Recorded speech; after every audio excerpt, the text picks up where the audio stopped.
The webinar will begin shortly. Please remain on the line.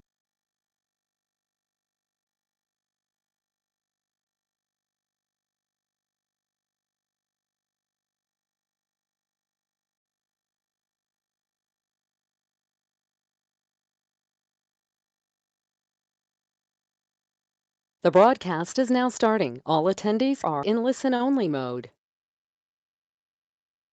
Good morning, everyone. Hope you had a restful evening last night.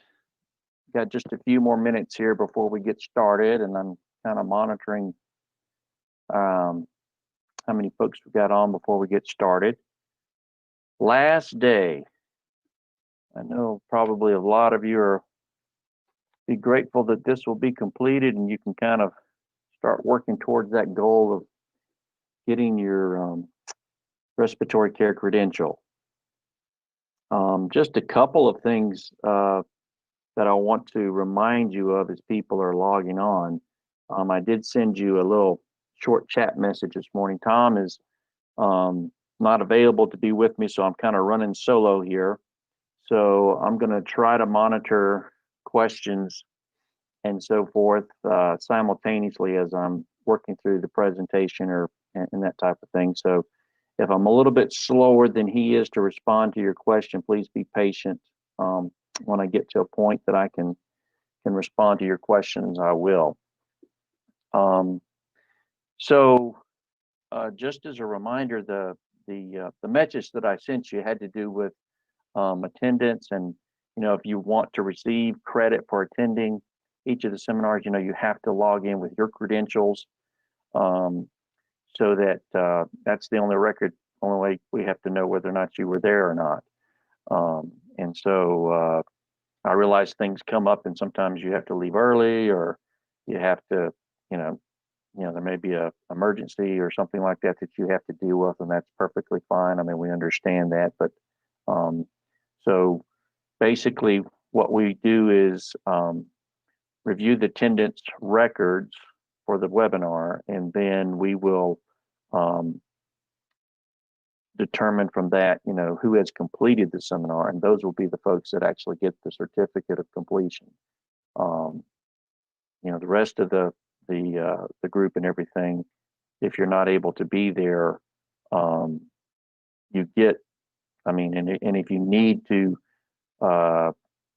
get something that you missed, like if you missed an entire day, again, we have the audio portion of the seminar recorded so that you can purchase that at a reduced fee, and use your discount code and that type of thing to kind of pick up on the things that you missed.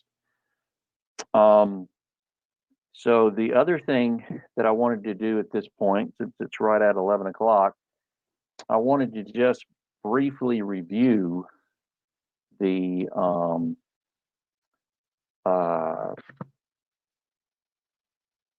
all of the, what we've tried to accomplish for the last 3 days.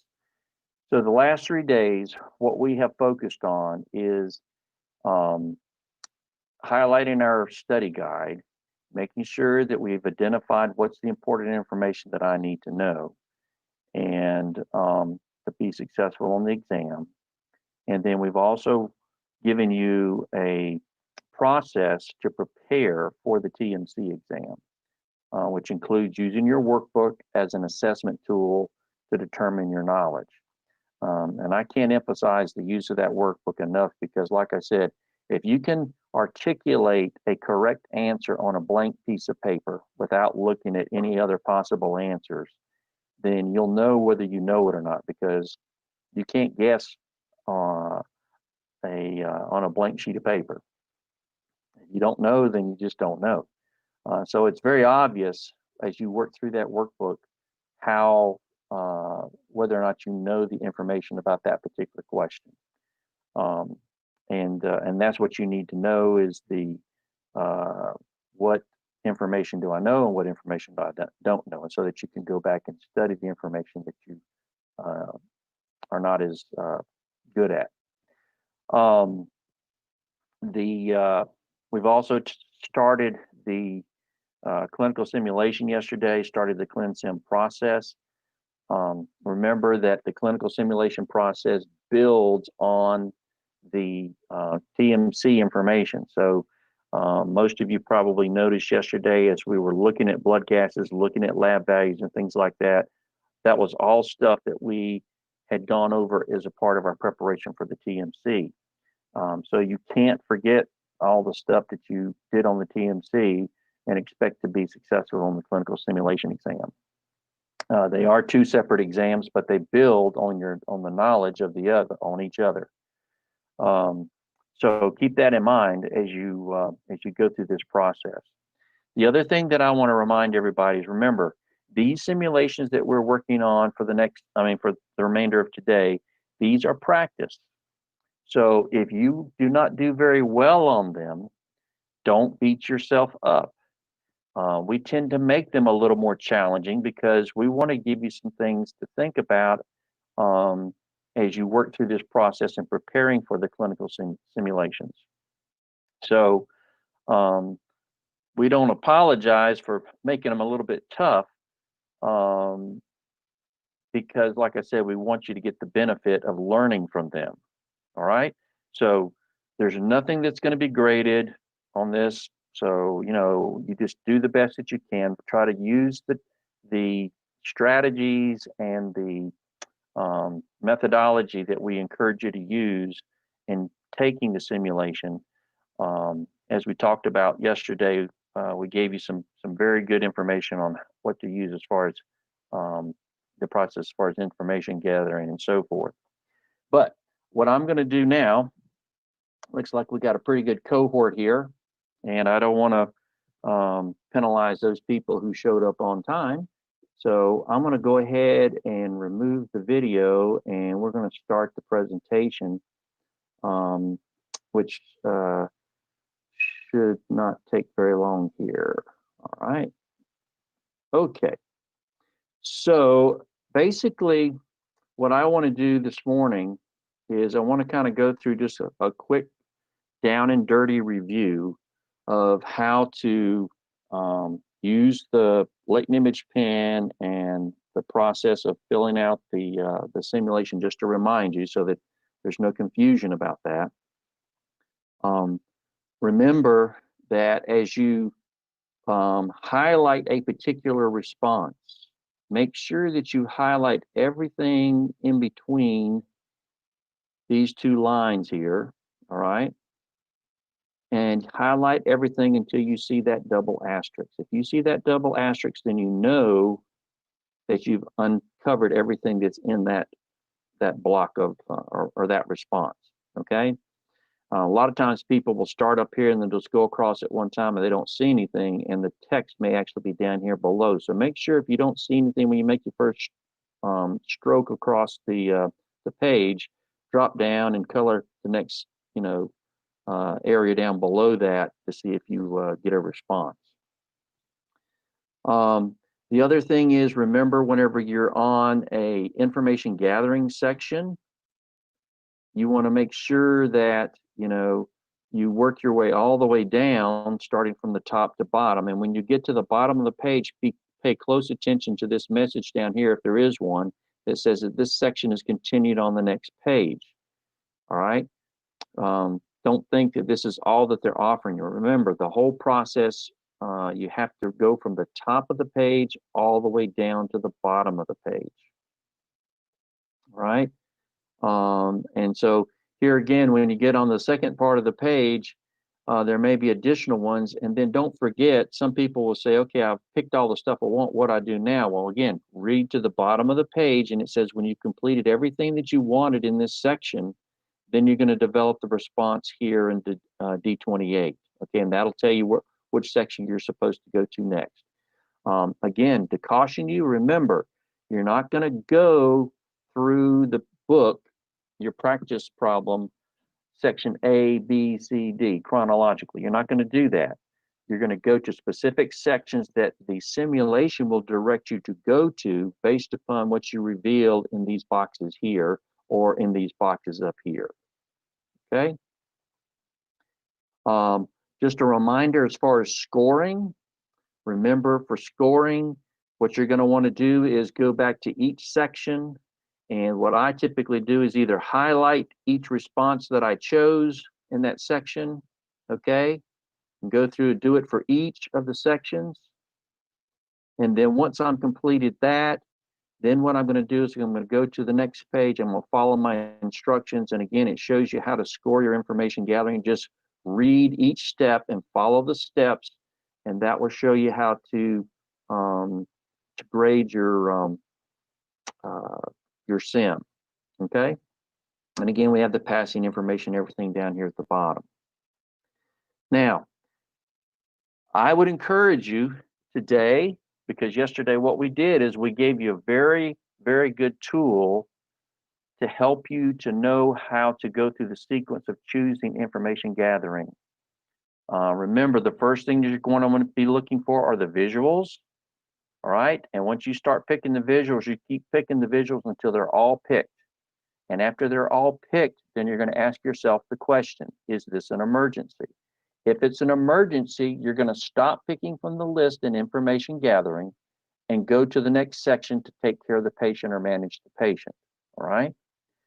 If all of these items here do not indicate an emergency, then you're going to go to the next group of things to pick in the list, and that's going to be your bedsides. Okay. Once again, we gave you examples of all the bedsides. You will go through at the top of the list and start working your way back down through that list to pick each and every one of the bedside. Once all the bedside items have been selected, then you're going to ask yourself the question, is this an emergency? If there's no emergency, or excuse me, if there is an emergency, you're immediately going to stop picking any more from the list and go on to the next section and take care of the patient.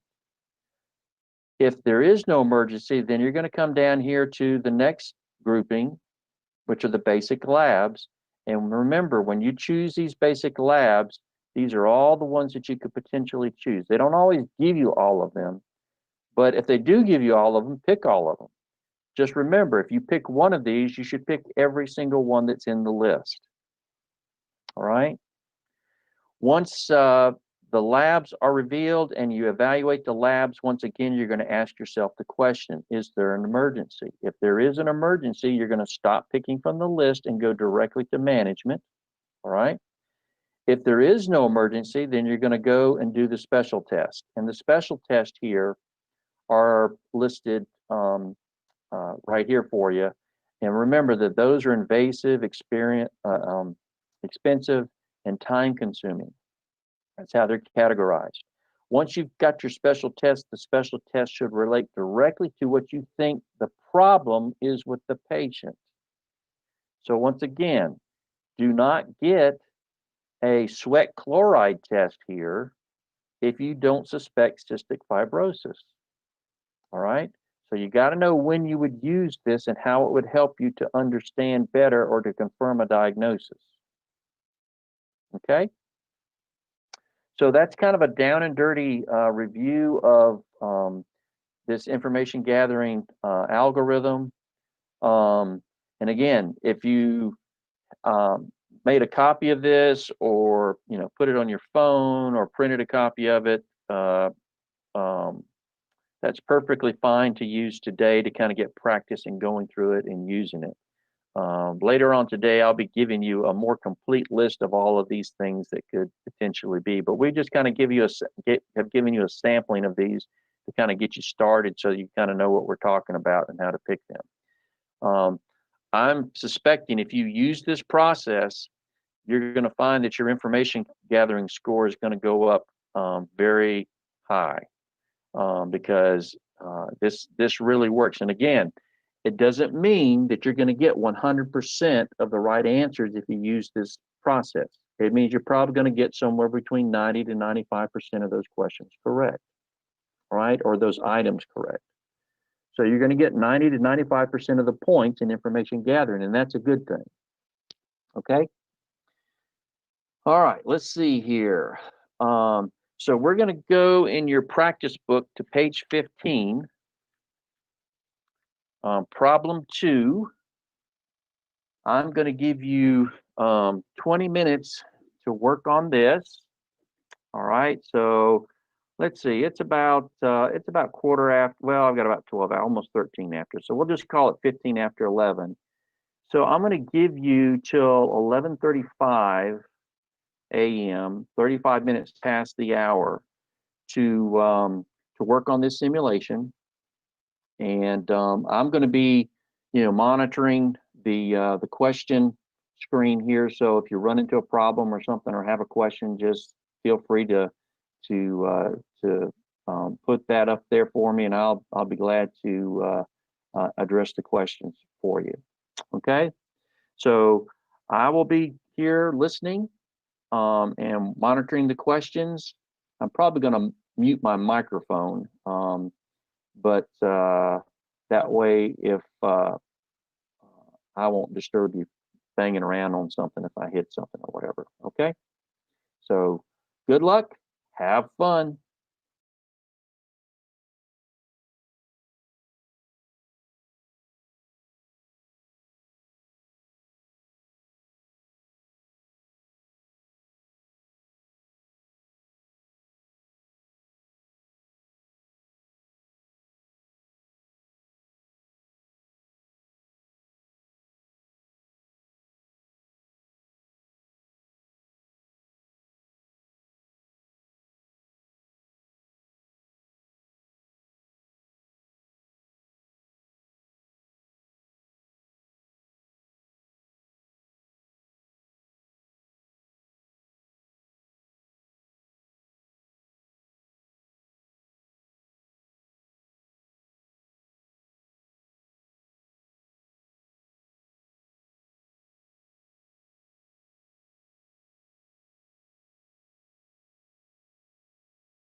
Okay, everyone. Hopefully that was a good experience for you. Um, what we're going to do first before we actually go over the simulation is I want you to take your lecture notebook and turn to page D35. D35. Um, hopefully everybody's experience on that one in terms of your information gathering, um, hopefully your score on information gathering went up substantially. Um, and just by using that circle algorithm. That's usually what we find happens with people's score on that. And so, that's kind of our tip for helping you to improve your information gathering score as far as selecting the right things. But now you've got to be able to take that information that you chose from information gathering and make a decision about what's going on with the patient and what you're going to do about it. So once again, we're still answering that question, or the two questions: what's wrong with the patient and what should be done about it? So what we're going to work on now is, what do you do to help improve your decision-making score? All right. And so you probably noticed that in section or on page D35, up at the top of the page there, it says pathology review. This is a whole section on disease states that could potentially be on the clinical simulation exam. All right. And so the way that you improve decision making on the clinical simulation exams is you have to be thoroughly understand the disease states. Okay, I mean, there's just no other way to put that. You've got to be good at disease states to be good at decision making. All right. So what we're going to do is we're going to review the disease state that's related to this particular simulation in problem 2 on page D35. If you'll turn to that, and at the top, I've got a couple of things I want you to highlight here or call your attention to keep in mind as we're dealing with this. Now, this section's titled at the top there, letter L, thoracic surgery. You could also use this same information for abdominal surgery. All right. So either thoracic or abdominal surgery, you could use this section. Some of these same things apply. I want you to drop down to number 4 there, where it says preoperative diagnostic testing. What are some things that we should do preoperatively? And I want you to highlight letter B there, pulmonary function. Typically, they will get a pulmonary function if there's some sort of thoracic abdominal surgery, because, again, these patients post-operatively usually have some issue with deep breathing afterwards. And so we kind of want to know what their pulmonary reserve is before they start the procedure, so that after the procedure, they can evaluate the patient to see if they're moving back towards the normal pulmonary function state. And that can be very helpful. Right? If you drop down to number 5 there, where it says treatment and management, highlight letter A there, preoperative therapy. This would be that they indicate there for this particular, for thoracic abdominal surgery, should be hyperinflation therapy. Is what they should recommend, or what you should recommend. So that would be your SMI or IPPB. Once again, remember, SMI is given to patients who can and are able and willing to take a deep breath, whereas IPPB is given to those patients who cannot or are unable to take a deep breath. All right. And doing this therapy preoperatively kind of helps the patient kind of know what to do, so that whenever you come in there after surgery, you don't have to waste as much time, or you don't have to, they tend to be a little bit easier to instruct post-operatively if they've already been familiarized with the process before they go to surgery. Letter B there, post-operative therapy. Here again, you see the hyperinflation therapy could be part of that if it's indicated. Prevention of infection, monitoring chest drainage systems, observe for post-op complications, and analgesics for pain. And then highlight letter C there, mechanical ventilation if indicated. All right. So those are some things we need to be thinking about as we go through this particular simulation.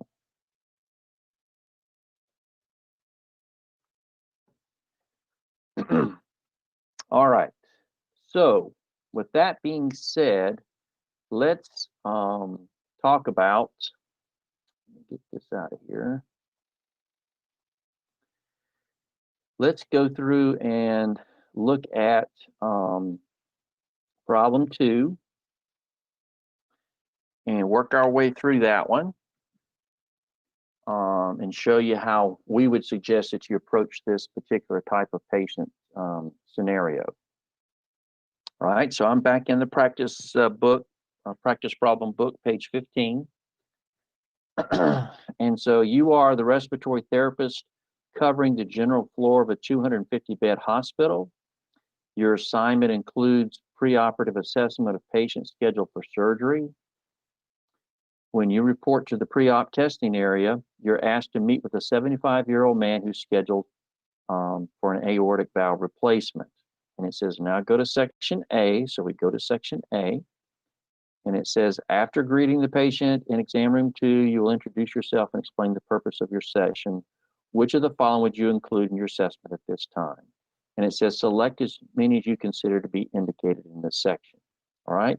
So obviously, this is an information gathering section. And so therefore, I need to use my information gathering circle algorithm. All right. So the first thing that I'm going to want to do is I'm going to want to choose my visuals. All right. So as I look down through my list here, I just start at the top of the list and just start working my way down. I'm looking for any sort of assessment thing that relates to a visual, would fall into the visual category. I don't really see any on this page, so I'm going to continue on to the next page where it says go to the top of the next page. All right. Still don't see anything here. Then we get right here to a respiratory pattern. There's my first visual. All right. So respiratory pattern, I've got respirations are regular, shallow, mildly labored. Oh, okay. So this guy's got a little bit of something going on here preoperatively. Where's my next visual? Continuing on down, here's my next visual, sensorium. And it says here that he's conscious, alert, and he's oriented ×3. Okay, well, that's good. That's all perfectly normal. And then the next visual is the general appearance. That's what you can see. Obese, elderly male sitting in a chair, resting on his elbows and on his arms. Obese. Okay, so that's interesting to note. Again, if I end up having to put him on a ventilator, I need to remember to calculate his ideal body weight. But I'm not going to do it now because he's not on a ventilator. All right. And that's pretty much all the visuals that they give me.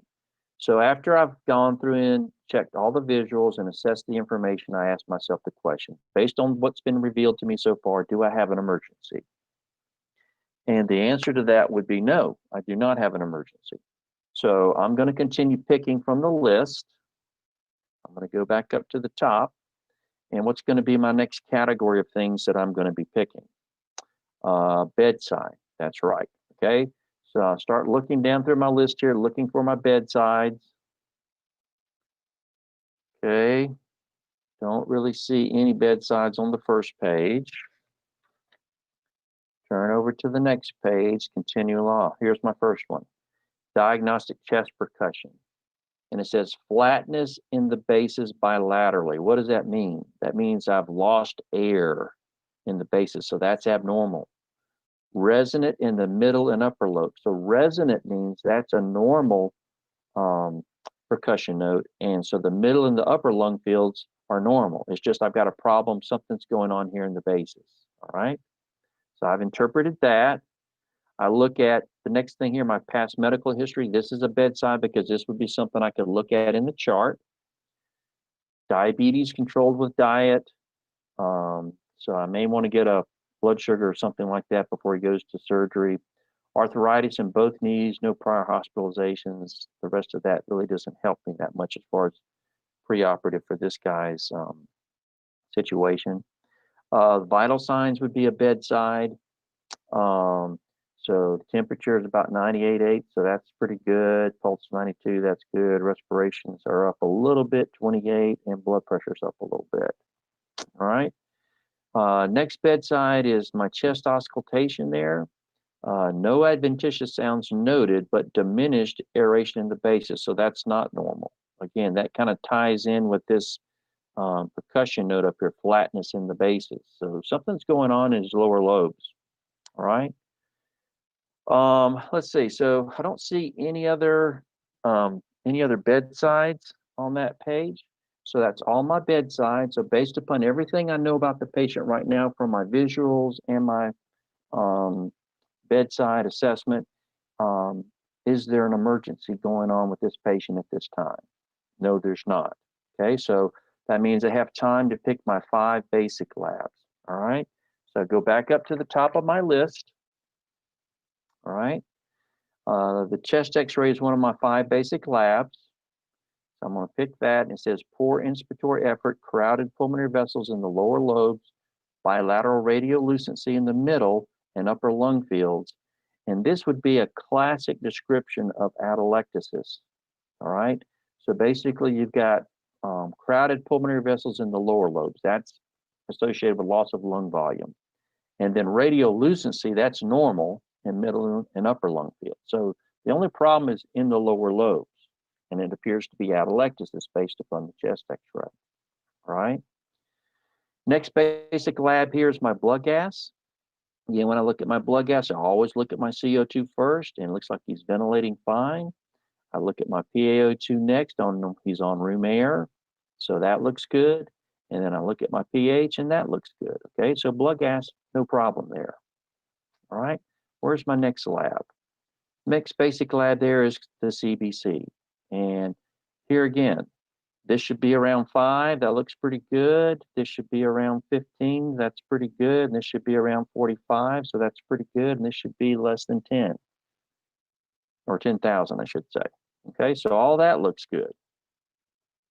And let's see, the next one there, basic lab is electrocardiogram. That's the regular sinus rhythm rate of 90. Okay.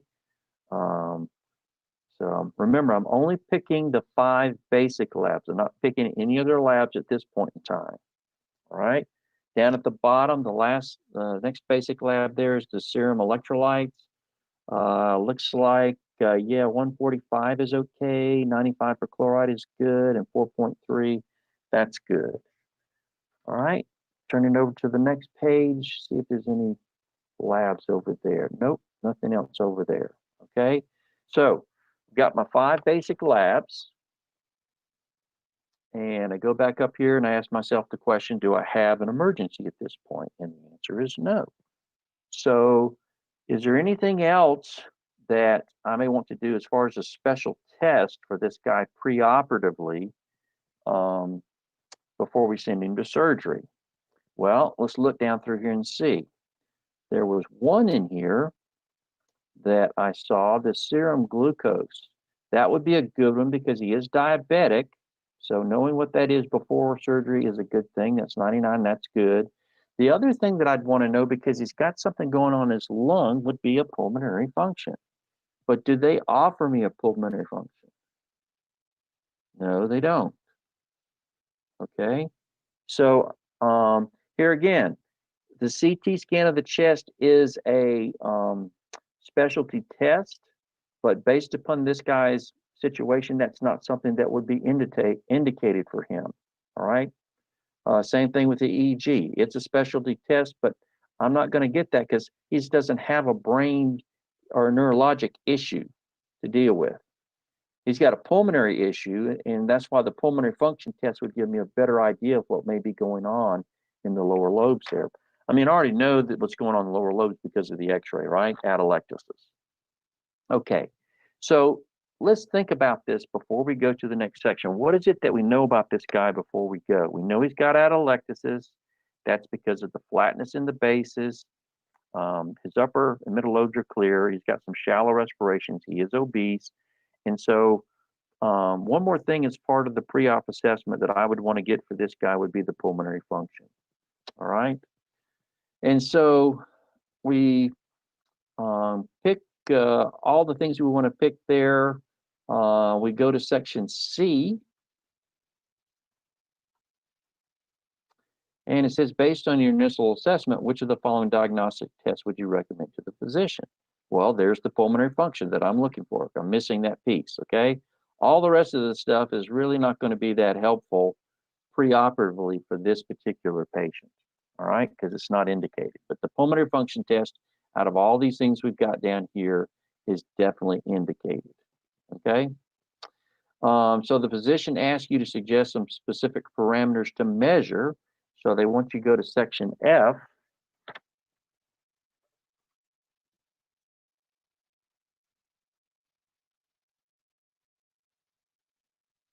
Okay. Now, if you remember from our illustration, let me kind of switch gears here for just a second. From our illustration when we talked about interpreting pulmonary function testing, remember there's really only 3 things that we need to know for sure in order to be able to diagnose a problem, okay?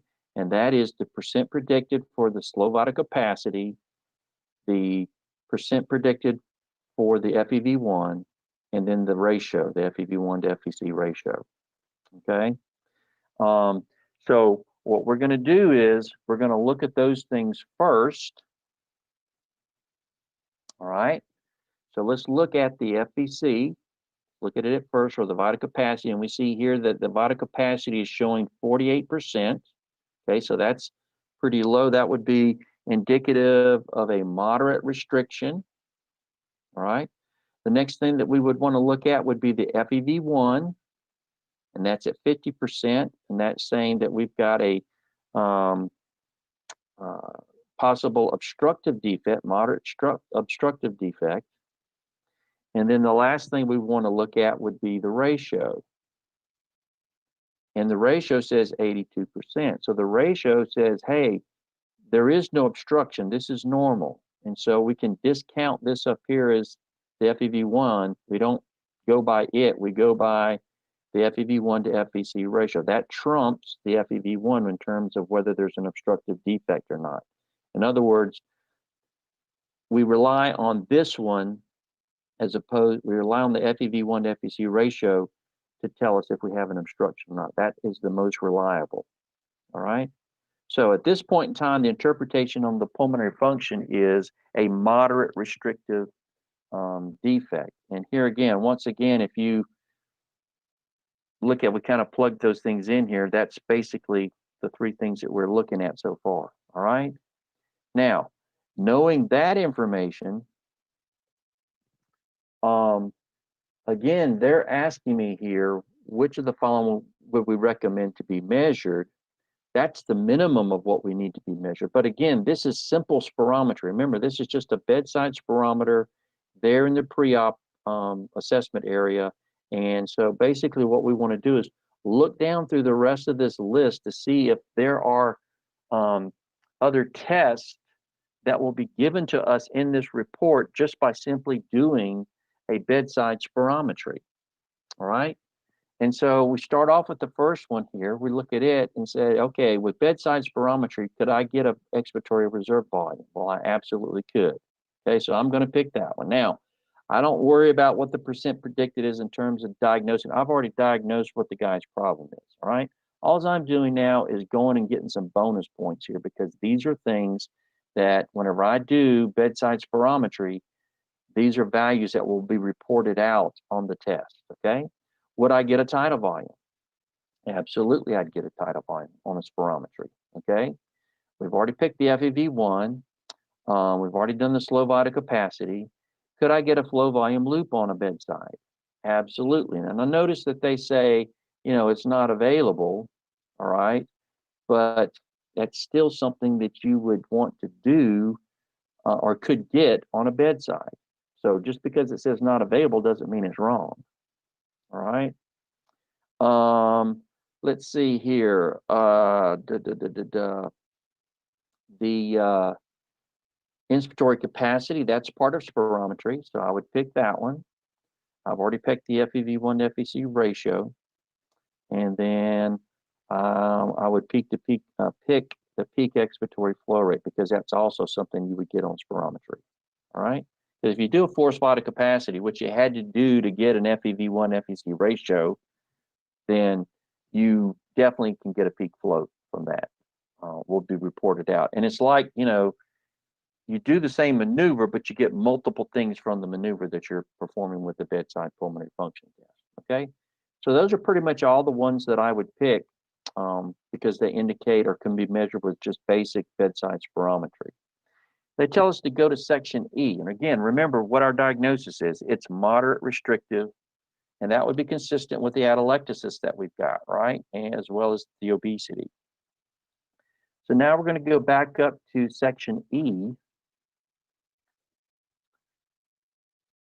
Section E says, based on your findings, you should report that the patient has what? So they want you to make a diagnosis, all right? And so our diagnosis that we said, because he's at 48% of the percent predicted for his vital capacity, would be moderate restrictive lung disease, okay? That's what would be the best answer, all right? Now, if you pick something else that had restricted in it, you may have gotten a few points, but again, this is the best answer based upon what we said, how to interpret a pulmonary function, all right? So that tells us to go to section B.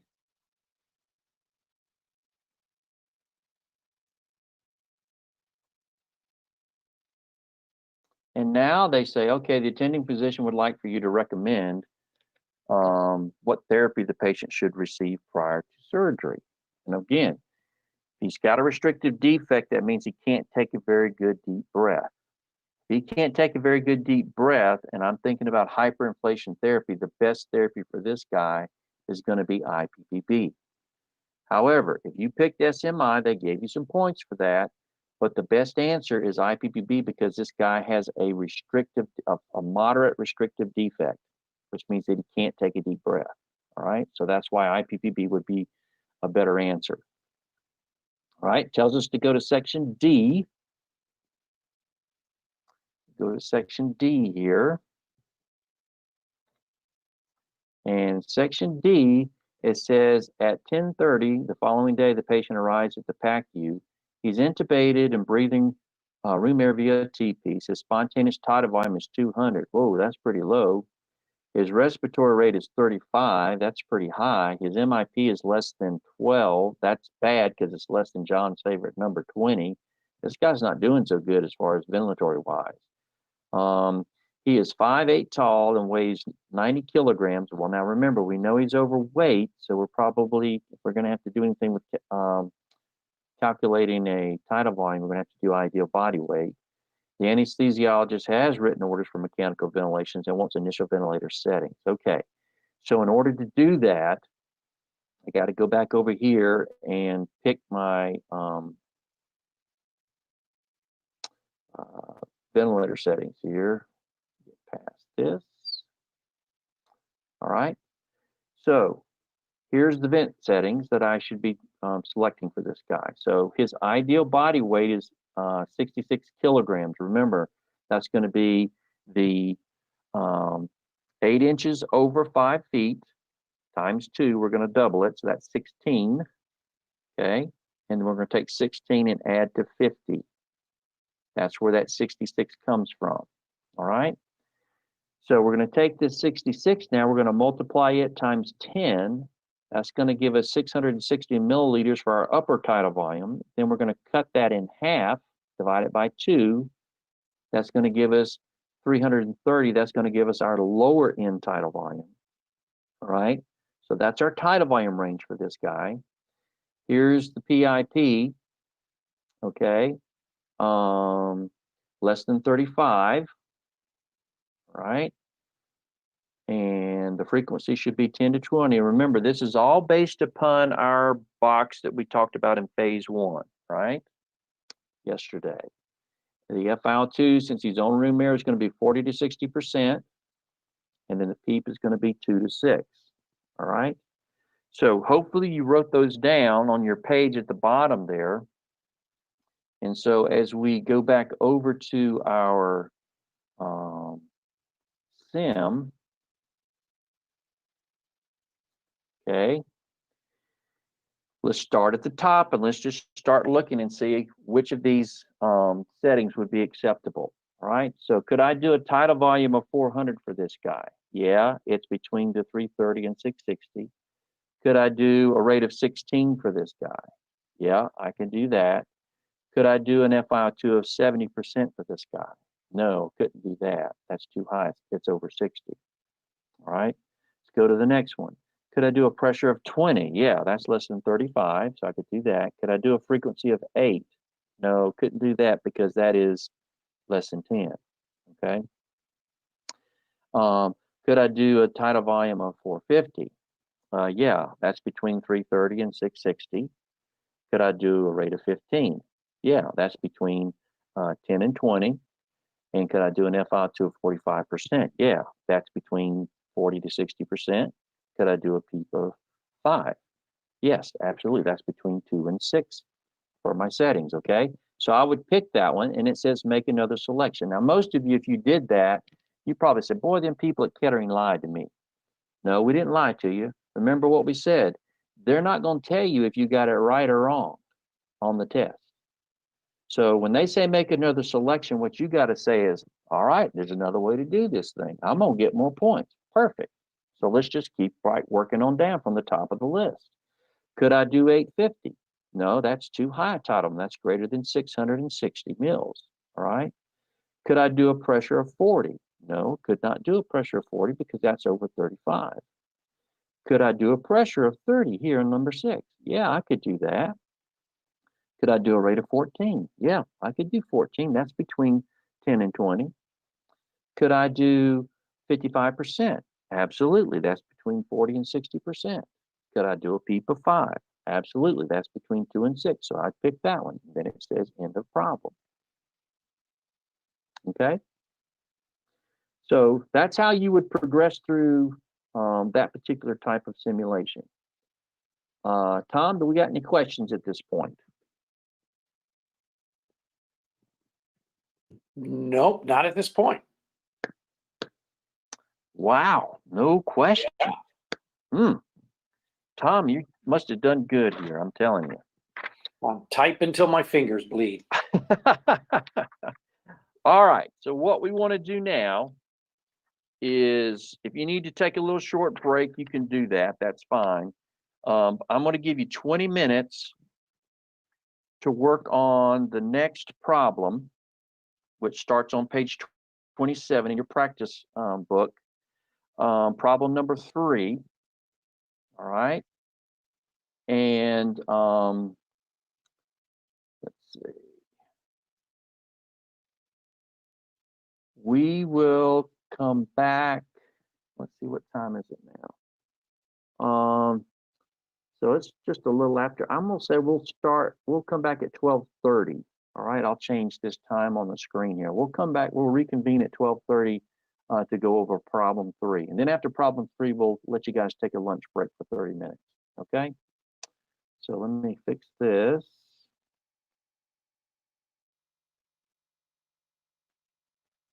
All right. And let you guys get started on that. And we'll see how you do on the next one. Have fun with that.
Everyone, I just want to kind of caution you on page 27 at the top where it says now go to section D. Make sure you go to section D and not drop down to section A, because you may get disappointed there. So just remember, follow the instructions carefully, go to the section that you're directed to by the simulation.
Okay, everyone, I am back.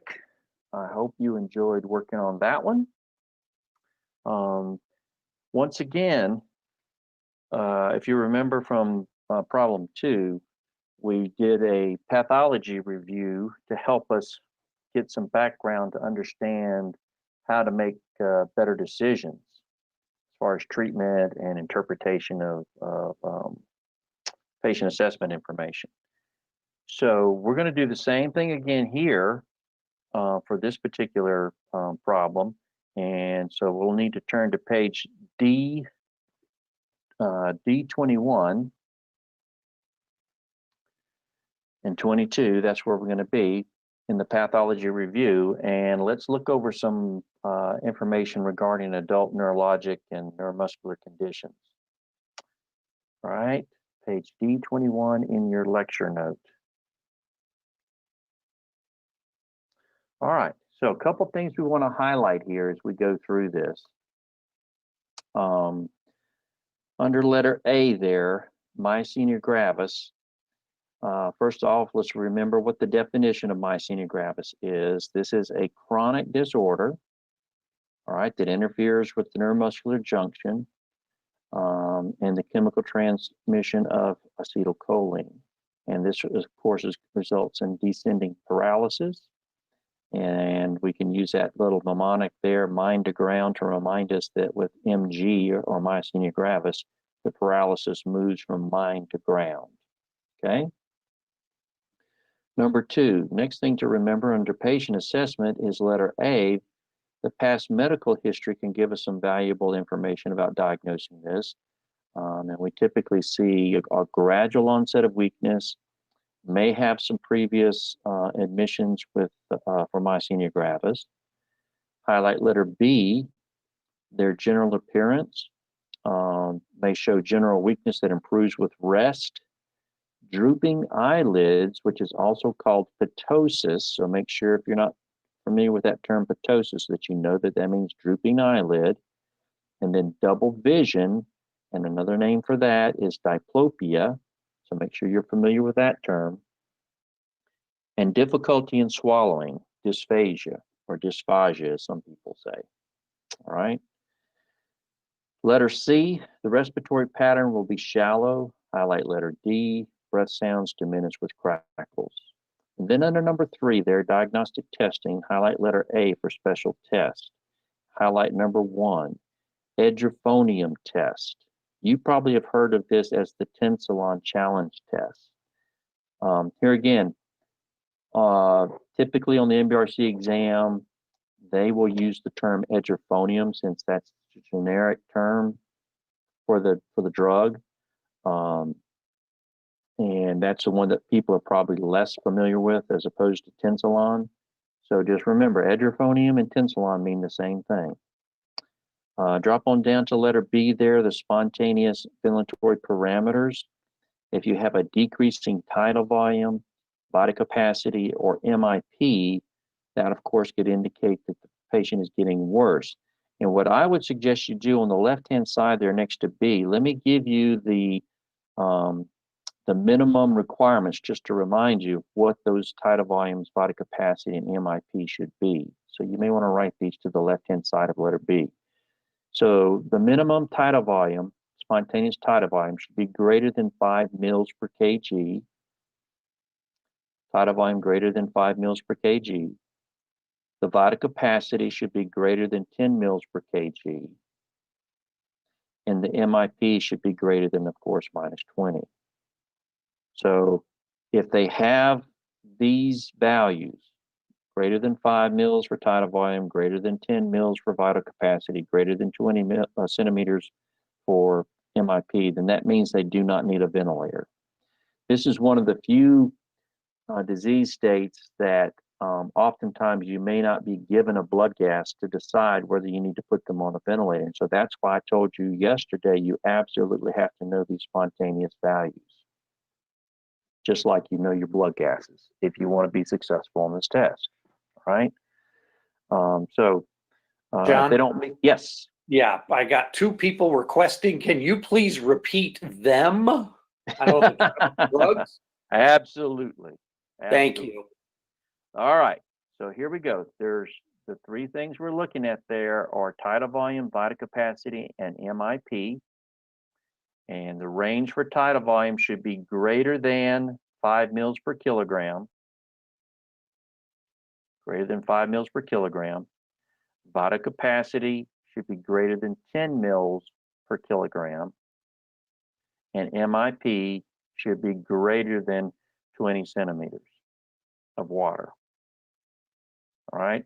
And as long as your patient is able to achieve those levels with us, when you measure those spontaneous breathing mechanics, then they do not need a ventilator. If it's less than those values, then that indicates the need for mechanical ventilation. All right. So again, you've got to know those. Letter E, the Tensilon challenge test is, of course, like we said, also called the edgophonium, used to diagnose and monitor therapy. Highlight number 1 there, if the tidal volume, vital capacity, and MIP and weakness improve with the Tensilon or edgophonium, then letter A, that's referred to as a myasthenic crisis, indicating that the patient needs more of this type drug. Letter B, the maintenance drug for these patients is anticholinesterase therapy, which would include the following medicines. And I would just highlight Roman numeral 1 there. The pyridostigmine or the Mestinon is the more common one that's used. So they need to be given more pyridostigmine. That's what they need to be given if they are in a myasthenic crisis. Highlight number 2, if the tidal volume, vital capacity, and MIP and weakness worsen with Tensilon, then letter A, that's referred to as a cholinergic crisis, and that they have an overdose of anticholinesterase drugs. So they've got too much on board, and you need to give something to reverse that. And the reversal agent is Roman numeral 2 there, atropine. All right. So that kind of reverses if they've got too much of the Tensilon, if their condition worsens. So just general treatment, number 4, a couple things to remember about managing patients with myasthenia gravis. A, you need to closely monitor that tidal volume, vital capacity, and MIP. And you notice we've referred to that several times throughout this discussion. So that's why you got to remember those values so that you can interpret it. Number 1, interpret and institute mechanical ventilation when indicated. And oftentimes I get the question, well, are they only going to give you just one thing that's not good? Typically not. They'll probably give you at least 2 things that are not good. One may be kind of on the bubble or something like that. But, like I said, it won't be just a minor reduction in tidal volume or vital capacity, and that's the only thing. Okay. Usually there's going to be 2 out of those 3 things are probably not going to be acceptable. All right. With maybe one on, on the bubble or something. But most of the time it's very clear cut. You don't have to worry about it being so borderline. So you make sure you intubate and institute mechanical ventilation whenever they don't meet the criteria for tidal volume, vital capacity, and MIP. Letter B, bed rest restriction with a soft diet to reduce symptoms. Remember, soft diet is going to go with dysphagia, which is difficulty in swallowing. So that's why that's in there. Letter C, oxygen therapy, of course, for hypoxemia, if it's indicated. And then letter D, hyperinflation therapy, if it's indicated, if they're not able to take a deep breath. And then letter E, pulmonary hygiene, if they're having difficulty clearing their secretions. So if it's indicated, you would do those. All right. Let's turn over to top of page 22. And let's talk about Guillain-Barré. All right, this is the other common neurologic disorder that they may have on the test for you. So we need to review a little bit about it. Again, keep in mind, reviewing and knowing these pathologies are going to be your key to the decision-making score. All right, if you're good at diagnosing and treating diseases and recognizing disease states, you're going to do much better on your decision-making. All right, and that's going to improve that score. Letter B, Guillain-Barré. Under letter B there, under the definition, highlight letter C. It is a ascending paralysis that moves from ground to brain. Under number 2 there, patient assessment, I want you to highlight letter A. The past medical history would show a febrile illness, often it's viral in nature. Letter B, the physical appearance, usually acute weakness, especially in the legs and cyanosis. Letter C, respiratory pattern, usually shallow breathing. And letter D, usually diminished breath sounds with crackles. Under number 3 there, diagnostic testing, I want you to highlight letter D, special test. Okay. Oh, let me back up just a minute here. Letter A, diagnostic testing there under diagnostic testing, letter A, you need to monitor those spontaneous ventilatory parameters in this disease state also. All right. And again, if you have a decreasing tidal volume, body capacity, or MIP, again, that would be an indication for mechanical ventilation. All right. Letter D, special test, lumbar puncture could indicate a high protein level in the cerebral spinal fluid. That would be something greater than 500 milligrams per deciliter. They may have an abnormal electromyograph, which is a measurement of electrical muscle activity. And then 3, an elevated IgM or immunoglobulin level. Those are special tests that could indicate Guillain-Barré. All right. Number 4, as far as treatment and management, highlight letter B. Initially, patients should be managed in the ICU.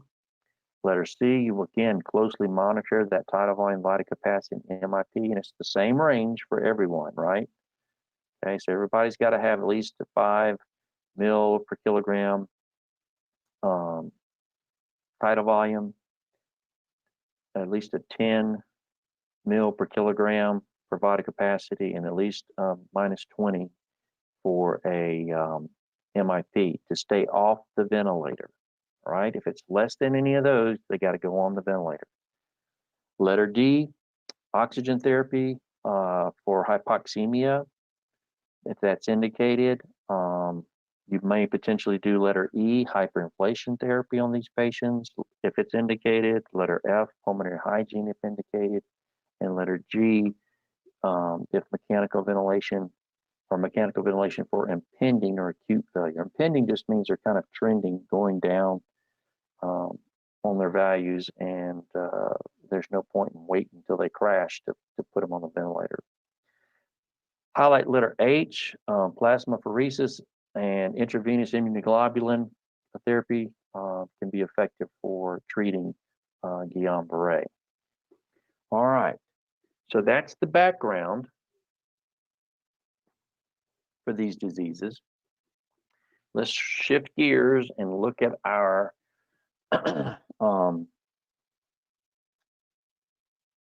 simulation now.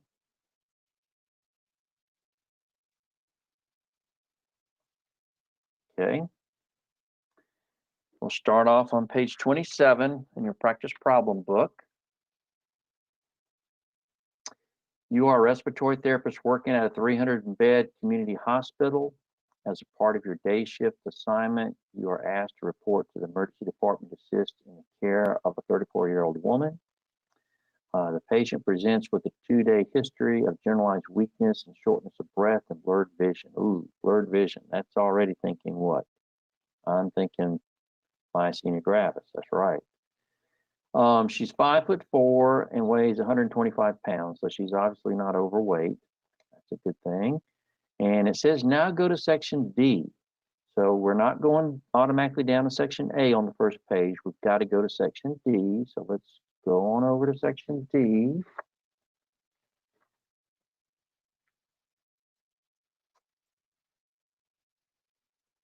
All right, here we are on section D, and it says, as you enter the emergency department, the attending physician asks your assistance in the initial assessment and management of the patient. You would choose now to evaluate, and it says select as many as you consider indicated in this section. So again, this is information gathering, so I'm going to use my circle algorithm to decide what I should pick first and what I should pick second, third, and so forth, all right?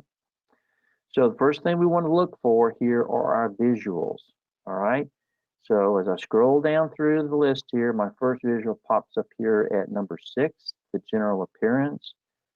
Healthy looking young woman in no apparent distress, bilateral ptosis, which is the drooping of the eyelid. Here again, this is sounding like, just from those 2 terms I've already heard, sounding like myasthenia gravis, just right off the get-go here, okay? Continuing on, let's find if there are any other visuals that they offer us. Okay, here's the sensorium, that's a visual. She's conscious, alert, and oriented. Okay, well, that's good.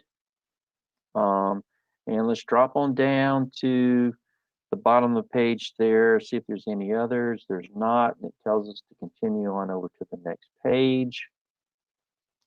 No other visuals on this page, okay? So it looks like we've only been given 2 visuals. Those are over here on this page, and then looking at both of those, I'm suspecting that there may be an issue with myasthenia gravis, but is the question I have to ask myself, is there an emergency at this point in time? And the answer to that is no, there's not. So do I have time to do my bedside assessment?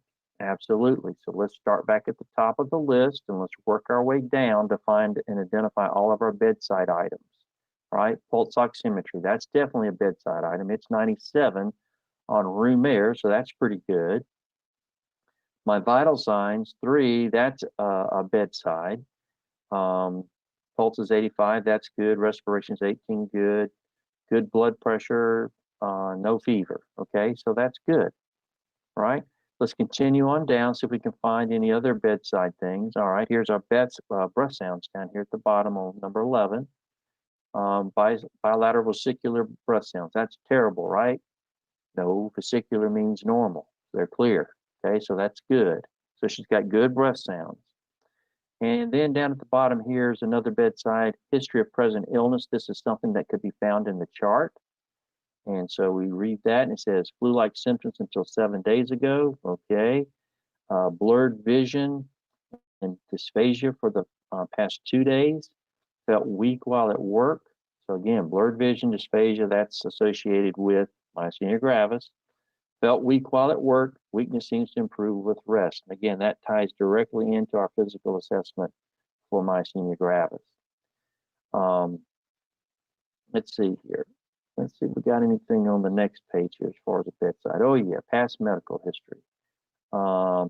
Nothing really in here that helps us with the situation at this point in time. Just some previous ear problems and knee problem and some allergies, okay? So that's all of our bedside things. So we have to ask ourselves a question based on what we know right now. Do we have an emergency? No, no emergency. She's got, she's sick, but she's not in an emergency situation.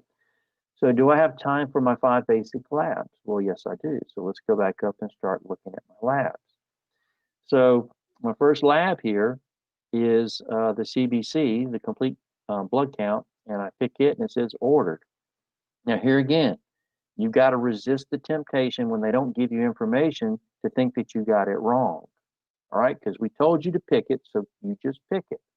All right, focus on what you're supposed to do. All right, don't worry about the response. All right. When I come down here to, let's see, the next basic lab, which is the serum electrolytes, and again, they say ordered. So obviously, if they say ordered and they don't give you any information, there's nothing unusual about it that would, that you're going to need to make your decision. So just don't worry about it. Yeah, you should pick it still. All right. Drop down to the PHS radiograph. Again, they've ordered it, but they haven't given you any information. All right. That's fine. That's still a basic lab, so I'm still picking it, right? And let's see. Any other basic labs on the next page here? Nope, don't have anything over here. So basically, what I'm suspecting at this point in time is I'm suspecting, myasthenia gravis. But in order for me to do a definitive diagnosis, what would I need to do? Yeah, I would need to do the edrophonium test, right? So do they offer me that test as something, because I don't have an emergency at this point. So I can choose special tests. But I don't think that they offer me the edgephonium or tensilon testing here. No, they do not. Okay. So what have I got right now before I move on to the treatment section? And that is basically, I'm suspecting a neurologic problem, probably myasthenia gravis. And the reason for that is because I've got the drooping eyelids, the blurred vision, and the dysphagia. All right. And so it tells me here, once I finish picking everything I want, I'm supposed to go to section E. All right. So I drop down here to section E, and the physician wants me to propose a diagnosis for this patient.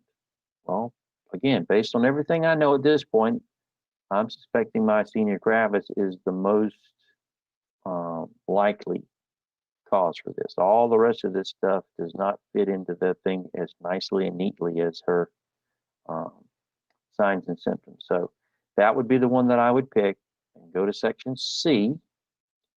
So we go back up to section C.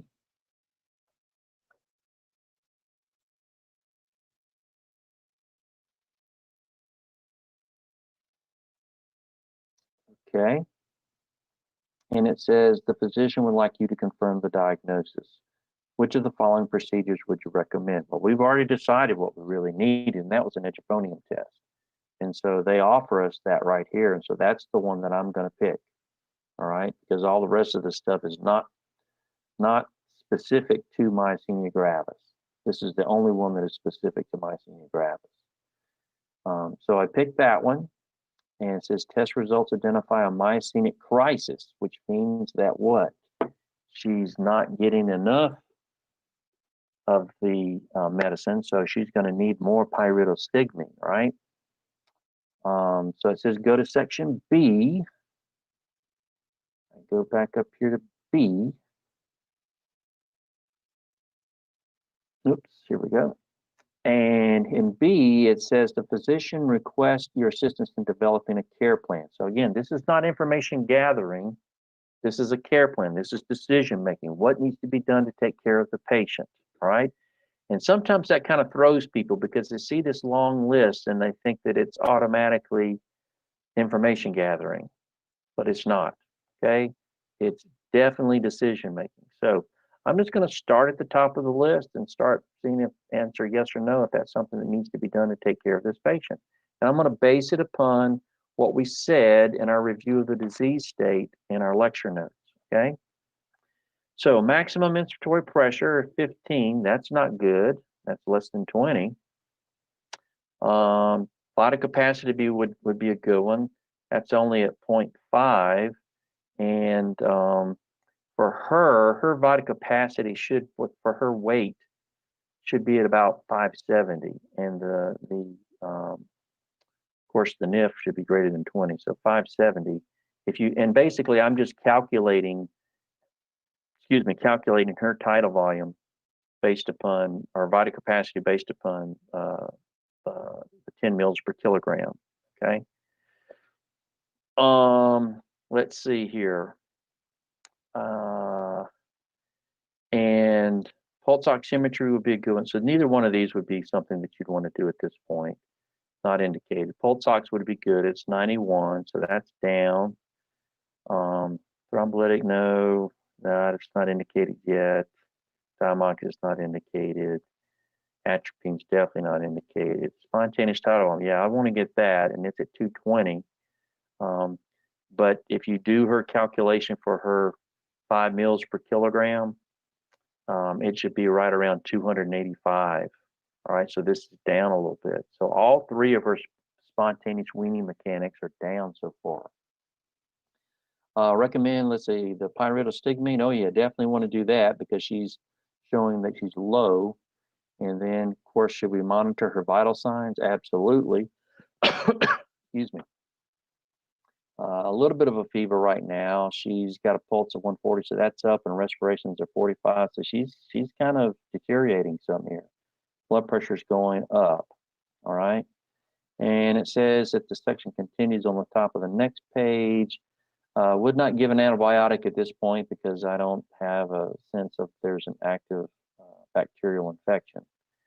Soft diet, definitely that would be something because we noted that in our treatment plan in our lecture notes, okay, under the pathology review. So I would pick that, okay? So I've picked all those things. So obviously, what do I know basically before I go to the next section is that, her tidal volume, MIP, and vital capacity are all indicating that she needs to be put on a mechanical ventilator. And so it says go to section H.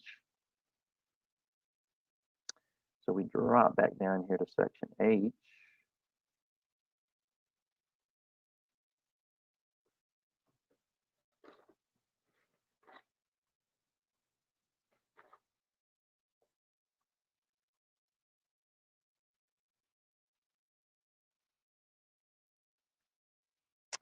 All right, and it says choose. Now you'd recommend, it says choose only one unless you're directed to make another selection. So we've already said that she needs mechanical ventilation based upon her weaning mechanics. So this would be the best answer right here, okay? Now, some of you may have picked this one up here, number 1, and if you did, it sent you to section I. Same thing down here. If you decided to repeat that body capacity in 2 hours, check it again, they're telling you to go to section I. This is what we refer to as the branch and logic of the exam. So this is, again, some of the MBRC's form of grace.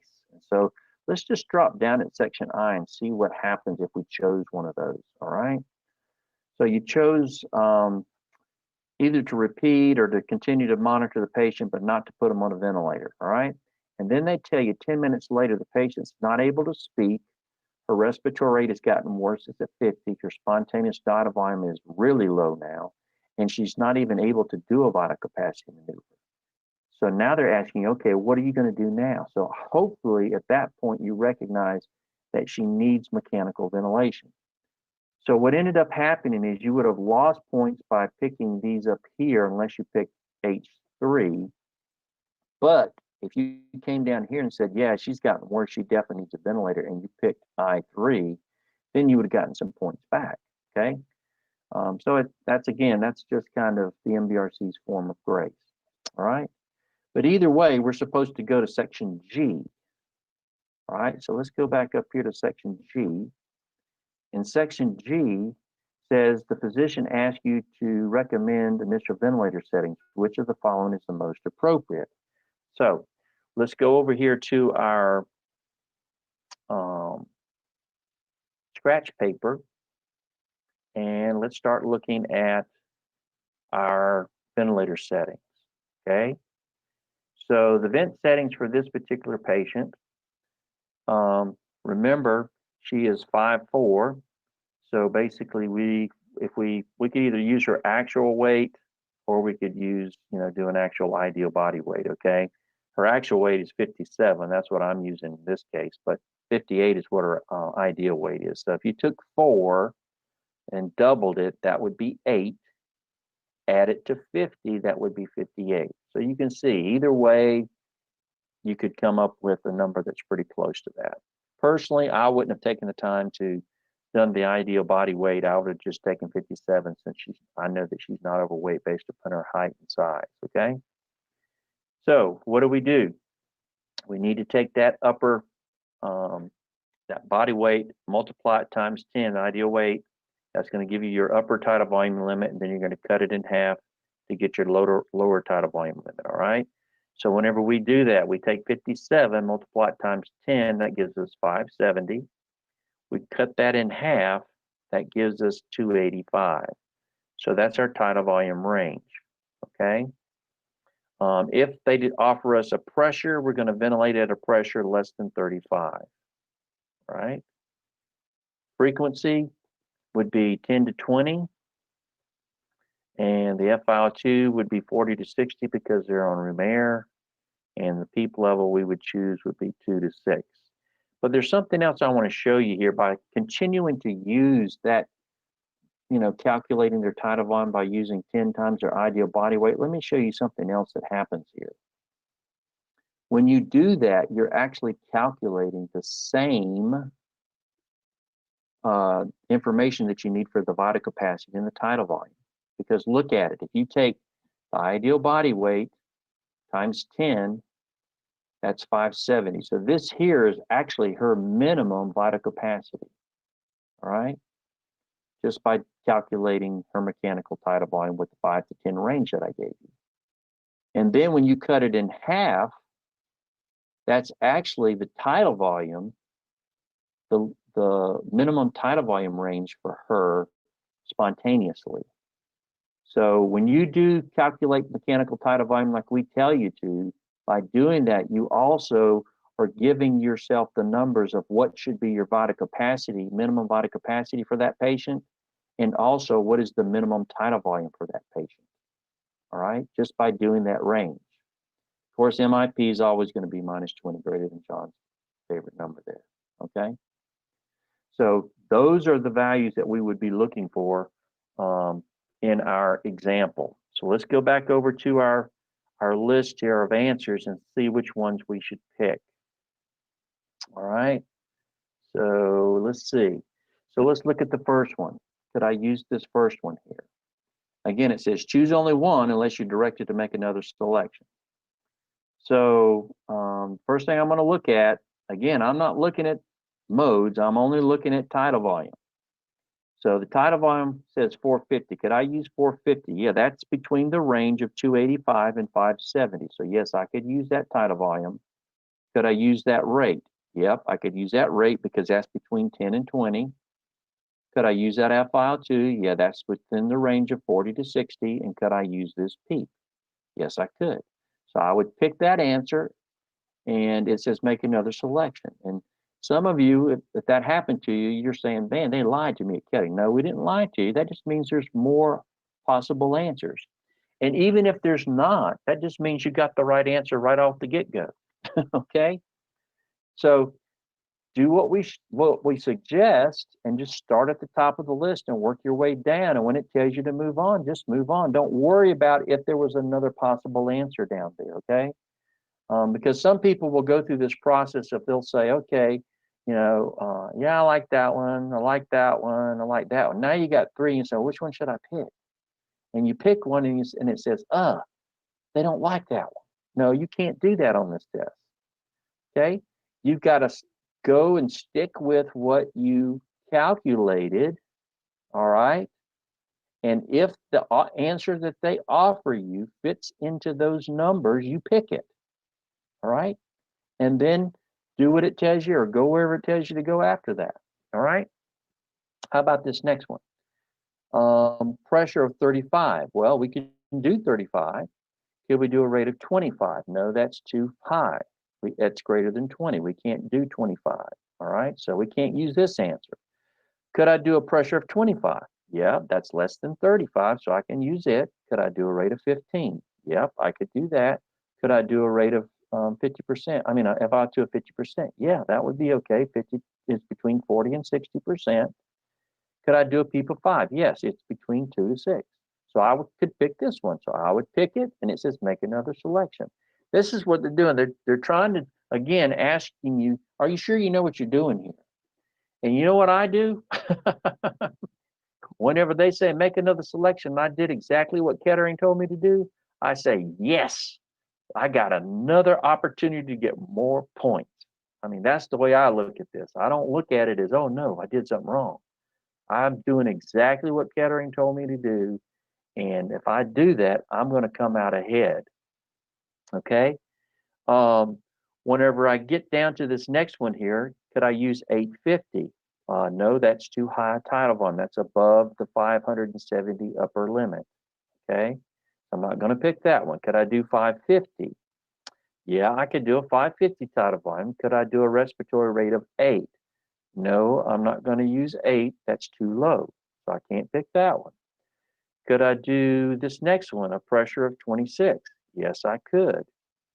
Could I do a frequency of 16? Yes, I could. Could I do an FiO2 of 55%? Yes, I could. Could I do a PEEP of 6? Yes, I could. And I picked that, and it says go to section F. All right. So again, don't get caught up in the modes. And again, if you look down through the list and find that you see a couple that you like, don't sit there and debate between which one you want. Just start at the top and work your way down. until it tells you to go on. All right, and then just forget about it. I had, well, let me go ahead and finish this, and then I'll share an experience that I had with on my simulation about this. So it says go to section F. Whoops, I'm going the wrong way.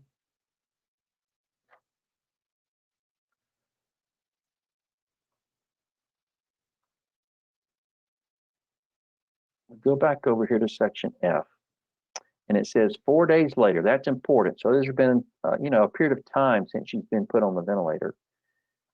She's in a private room, so she's obviously off the ventilator, receiving 40% oxygen by heated aerosol mask, definitely extubated. So the physician asks you to assess the patient's condition.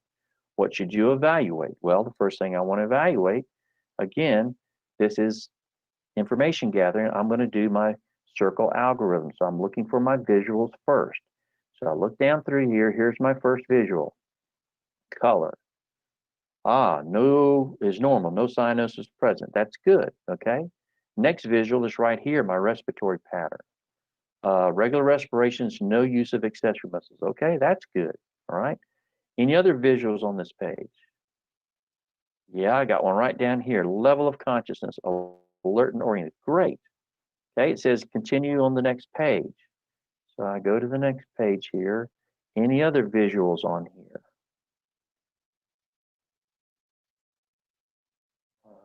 Nope. No other visuals here. Okay. So I saw my visuals. Should I ask myself the question, do I have an emergency? And the answer is no. Patient seems to be doing fine so far. So what am I supposed to do next? I go back to the top of my list and start finding my bedside. So I go to my bedside and I see my vitals here. Pulse looks good, respirations are good, blood pressure's good, no temperature, so that's great. Next bedside would be my breath sounds. I've got good aerations bilaterally, no adventitious breath sounds. That means no abnormal breath sounds, right?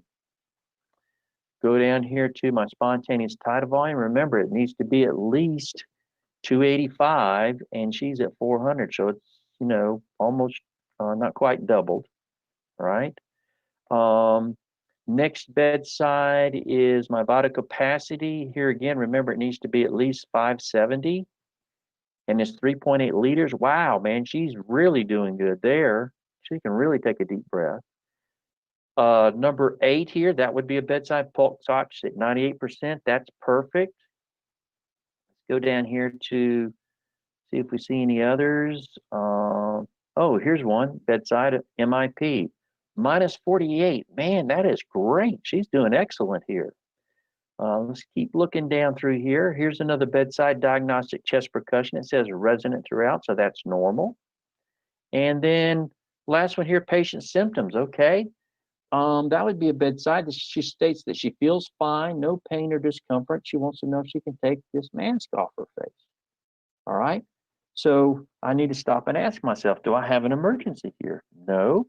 But not only do I not have an emergency, but let me ask you something. If this patient is doing so well, why would I want to get 5 basic labs on this person? That would throw some of you, all right? Some of you would think that you should go back and start ordering all this lab. But in this particular case, remember, we only order labs when there's something wrong with the patient. So that's kind of an exception to our little algorithm, all right? So basically, when you get to the point of asking yourself, do I need to get labs? If the patient's doing really good at this point in time, then I would say no, you don't need. I mean, we've evaluated oxygenation, we've evaluated her ability to take a deep breath. All of those things are fine. Okay, so we don't need that. So what do we know that before we go here? We know that the patient is stable.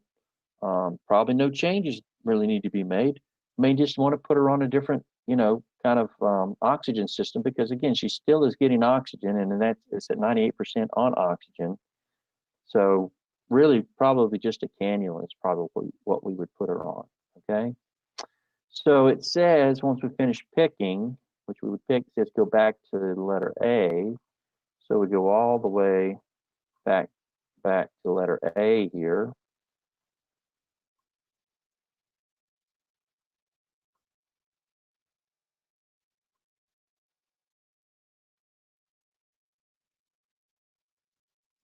And as I look down through these, what should I recommend?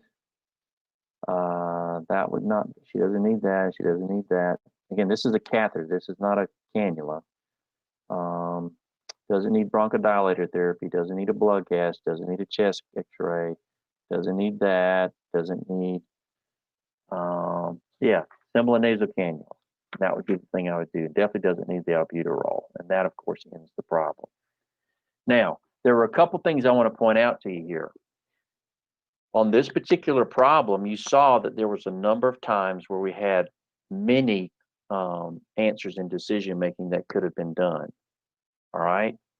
And one of the things that I'm telling you is that if you will work through these problems the way we suggest you do in the webinar here, this is what you're going to find. Because John, whenever he was taking his clinical simulation exam, he was not good on baby stuff. All right.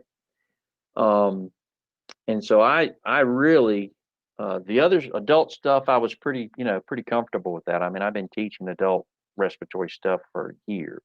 So I was pretty comfortable with most of that.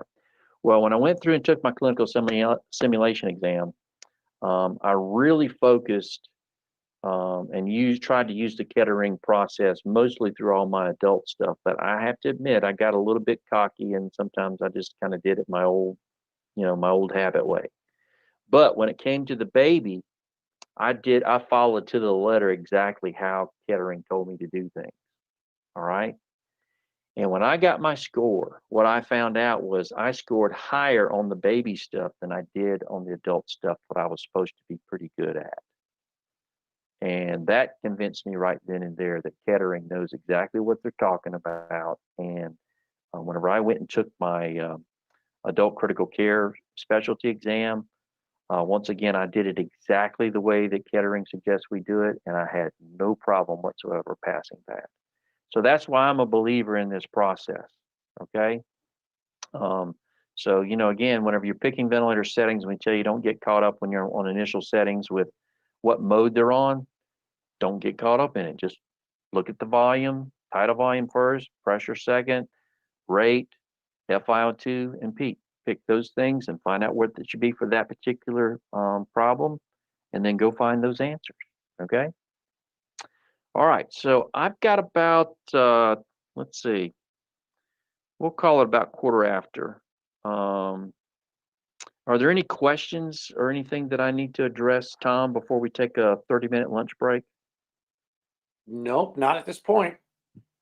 Okay, so we'll go ahead and do a 30-minute lunch break. That means we'll come back at 45 minutes past the hour. And then we'll continue on and talk about preparation for the test a little bit, and then work on the next series of simulations to wrap things up here. Okay, so I will go ahead and sign off here and be back with you guys in about 30 minutes.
All right, everyone. Hope you had a good lunch.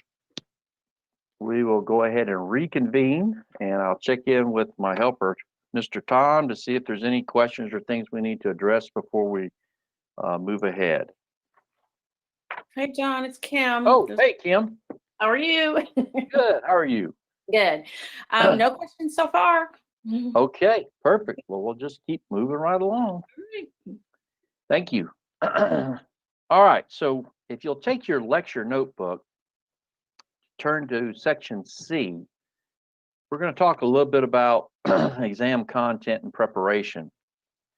And kind of give you an idea of what this exam is going to kind of look like to you, and again, kind of go through some resources inside the lecture notebook or the lecture book that you can utilize in preparation for the exam. So if you turn to page C3, we'll kind of start off here, and on page C5, and it says preparing for the exam. I'm going to let you just kind of read down through that on your own, but if you'll turn over to page C6, there is a pathology outline, and I want to go over this a little bit with you and point out what are the disease states that I need to be really good at, okay, on this test. And this is based upon their matrix, okay? So as we go through this, I'm going to tell you which disease states to highlight. And you need to make a notation someplace in your book that it says highlighted disease states, I need to be an expert, or something along those lines, okay? So these are things that you need to be familiar with. All of these disease states you need to be familiar with, but the ones that we're highlighting, you need to be an expert in these disease states, all right? So we'll start off on page 6, top of the page there, under pathology outline, under letter A, adult chronic airway diseases, you're going to have 8 problems on the test are related to these diseases. But you need to be an expert at number 4, which is asthma. And under number 6, emphysema. All right, those are the ones that you need to be an expert at. Drop down to letter B, adult trauma. You'll have 1 adult trauma problem on the test. Highlight number 2. You need to be an expert at diagnosing and treating pneumothorax and hemothorax. Letter C, adult cardiovascular. There'll be 2 problems on the test regarding these disease states. Highlight number 1, congestive heart failure / pulmonary edema. And then number 2, highlight letter C, myocardial ischemia or infarction, and letter D, pulmonary embolism. Drop down to the bottom of page C6 there, letter D, adult neurologic neuromuscular. There will be 1 problem on that. And again, the 2 diseases that you need to be an expert on are number 1, myasthenia gravis, and number 2, Guillain-Barré. Top of page 7, under letter E, adult medical surgical, you'll have 4 problems related to this category. And the 2 diseases that you need to be an expert in are number 1, adult respiratory distress syndrome, and under number 3, a letter B, shock. Drop down to letter F, pediatric. There'll be 2 problems on the simulations for this category. Under number 2, highlight letter B, croup, and letter C, epiglottitis. Again, you'll need to be experts on those 2 disease states there. And then under letter G, neonatal, there'll be 2 problems on that. Highlight number 1, you need to be an expert at respiratory distress syndrome and recognizing that and managing it. And then number 2, neonatal resuscitation there. All right. So what I would encourage you to do is, as we go through, well, I'll talk to you about that here in just a minute as we kind of go through the pathology section again. But those are disease states that you need to be experts in. All right, on those 2 pages, C6 and 7. If you turn over to page C8, let's talk about the diagnosis and assessment information. Remember I told you that I was going to give you a more complete list for the circle diagram that we use for information gathering. So you can see under letter A, there's a complete list of all the visuals.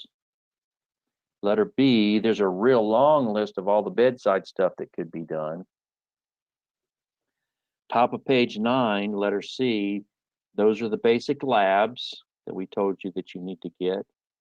And then letter D are some a more complete list of all the special diagnostic tests that you may be used on this test. Okay, so you'll need to be familiar with those. Okay. Top of page 10 is just a continuation of those specialty tests. All right. So again, that's information again. If you're curious about whether something's a bedside, that's outside of those brief descriptors that we've given you on the circle diagram page that we went over yesterday and reviewed this morning. All right. On page C11, highlight Roman numeral 4 there, treatment and management decisions. These are therapeutic modalities that you need to be very familiar with, because these are ones that you may be asked to order or to discontinue depending upon patient response. Page 12, same thing. That list continues on with rehab, pharmacology, and troubleshooting. All right, so those are things that you may be asked to do as far as the test is concerned. Section D there, the pathology. I've already showed you how to use that section. Once again, what I would do if I were you, all those diseases that we talked about in section C that I told you had to be experts at, I would find those disease states in here and highlight them to make sure that I know those thoroughly. We've already highlighted a couple of them for you there, the myasthenia gravis and Guillain-Barré and the thoracic surgery. But here again, this is a resource for you. And I'll be honest with you, whenever I was preparing for my clinical simulation, this is the section that I really spent most of my time in. Because again, you've got to know on this test how to interpret patient assessment information to figure out what's wrong and give a diagnosis. All right, because many times that's what they're going to ask you is the doc wants to know what you think the diagnosis is or what's wrong with the patient. And so these summaries of these disease states are great review tools for preparing for the sim. So, and it's, quite an extensive list there. Okay. So, I mean, I would definitely read through that a couple times. And then the ones that are highlighted or the disease states that I told you need to be an expert in, I would spend, a special more time studying and preparing in those. But you still need to be familiar with all of them. Okay. Still need to be familiar with all of them. So I'm not saying that the highlighted diseases are the only ones on the exam. That's not what I'm saying. What I'm saying, those are the ones that you've got to be really good at. All right. The other ones you just need to have a general knowledge about. All right, that brings us over to page E5, or excuse me, section E. Those are our normal ventilator guidelines. We've got all of that stuff in here as far as the normal values for labs. You've got your ventilator guideline box there as far as selecting your tidal volumes and all that kind of thing. You've got initial settings for, of course, the vents and the infant. Section F is a glossary. So again, if you want to know what the Babinski reflex is, you can kind of look that up. But I would stay away from it myself. So again, that's just a resource as you're preparing, going through, if you read a word or something, don't know what it is, that might, of course, I mean, most of us have got Google now, so that's really probably kind of a mute thing. That brings us over to section G, test taking skills. So on page G5, a couple things to highlight there.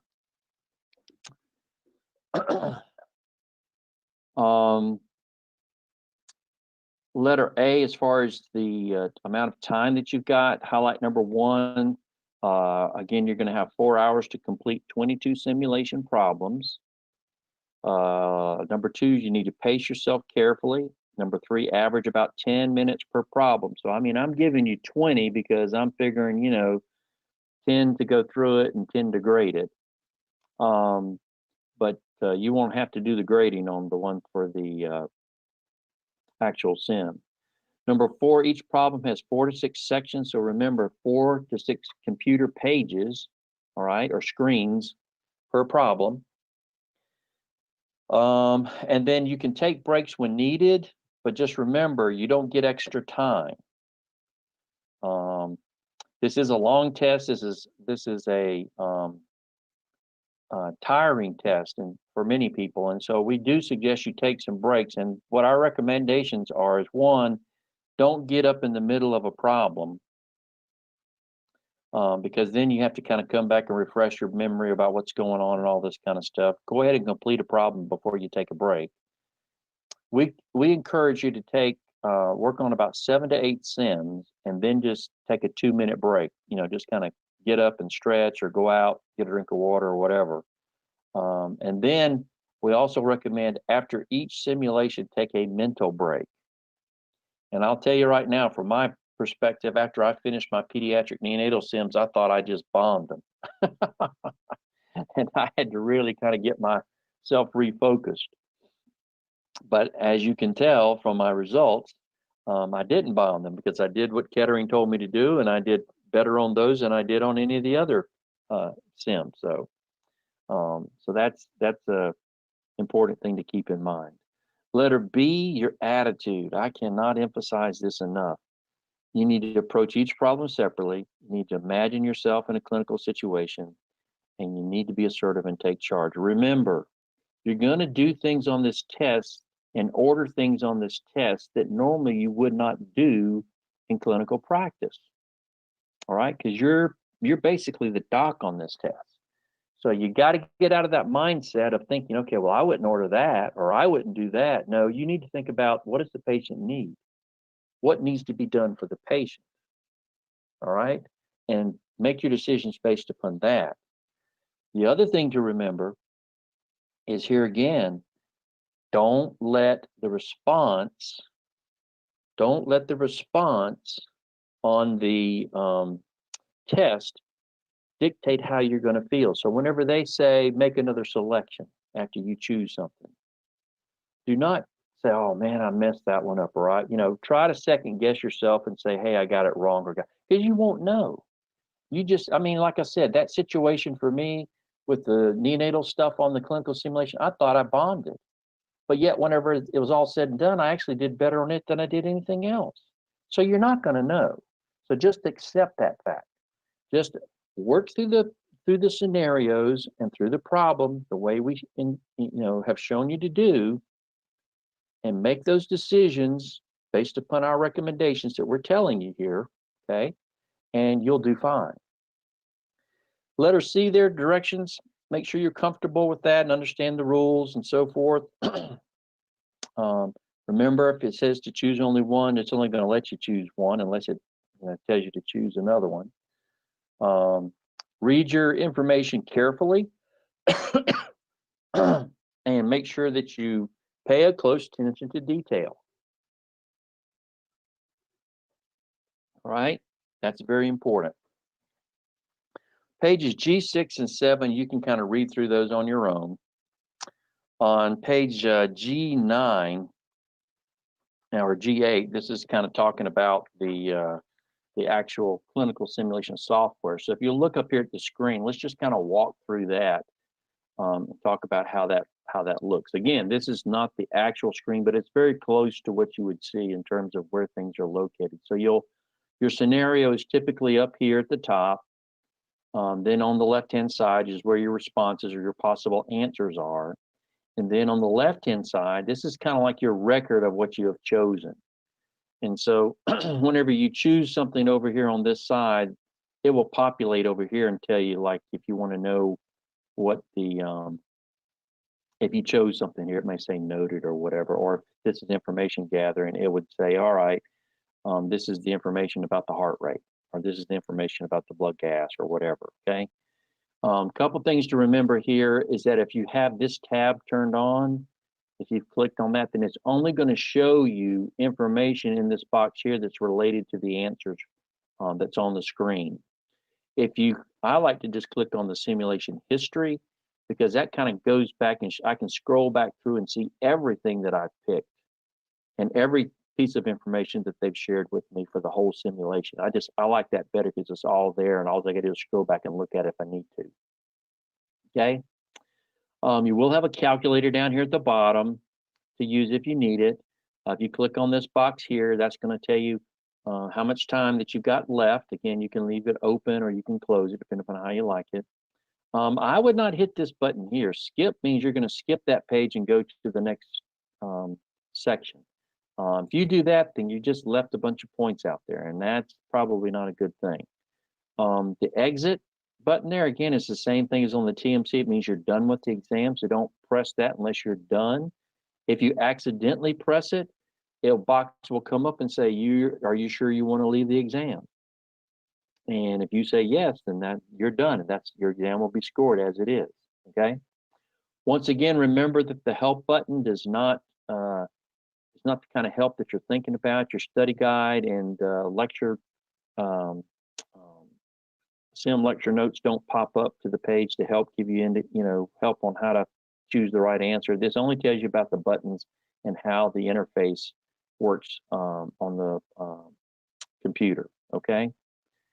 So here's an example of information gathering. So again, you can see some of the stuff that's picked here. And it shows you the chest auscultation. This is the information that was given to you, all right? Here again, whenever you're done picking it, it may tell you to hit the go to next section button, and that'll be down here at the bottom. So you would just click on that.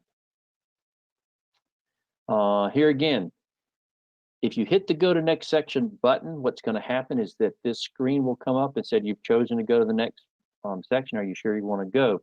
And so here's the thing to remember. Whenever you choose an item over here, you cannot unclick it, all right? Once you click it, it's scored. So make sure that you choose what you want before you click it. Now, if you get to this point right here, and let's say for some reason you forgot, oh, I need this carboxyhemoglobin, I forgot to get that, that's a special test. Then you can hit cancel and you can go back in there and pick that. But if you look up here and say, oh, I didn't mean to click on the history, you can't go back and unclick history because once you pick it, it's scored, all right? So make sure that you remember that, all right? Let's see. All right, so here is an example of single decision-making section. So again, they're just telling you to make one selection only. And again, if you select it, it's going to pick up over here, tell you what, either give you information or tell you what's going to happen next or whatever, okay? Simulation history, we've already mentioned that. This is where you can kind of scroll back and see the whole simulation and everything that you picked. Like you can even see the scenarios for each page that come up. So everything on the entire sim of what you picked and what you've been through will show up if you click on this tab right here. All right, so that brings us to the last aspect or phase of our simulation process or our clinical simulation workshop here, or webinar. What we need you to do, it is about, we'll just call it almost 10 after. I mean, I got about 6 after, but we'll call it 10 after to give you, a little bit extra time if you need to take a break or something. What I need you to do is, I need you to work on problems 5 through 7, okay? Problems 5 through 7, and whenever you do these problems 4 through 7, excuse me, 4 through 7, when you do these problems 4 through 7, I want you to do them a certain way. Okay? And what I need you to do is I need you to go through and do each problem first before you grade any of them. Go through every single one of them first, and then you can go back and start grading them. Because that way, if you run out of time as far as the grading part, it's not going to be that big of a deal. You can always go back and grade them later. But I want you to get through them so that as we walk through them together at the end here, you'll kind of see what you're supposed to do and how you're supposed to approach each one of them. You're going to have 60 minutes. Okay. So we will review this at about 3:10 is when we'll actually go over these simulations. And I'll change this time here for you so that you can kind of see that. But before we start, let me just check in with Tom to see if there's any questions or comments.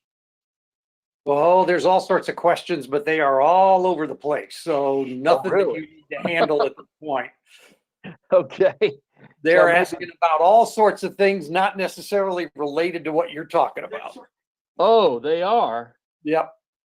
So it's time for them to get back on track and work on those sim problems. Okay, so quit asking questions and start working on the sims. We'll look those over and see if we can make some headway on some of those then.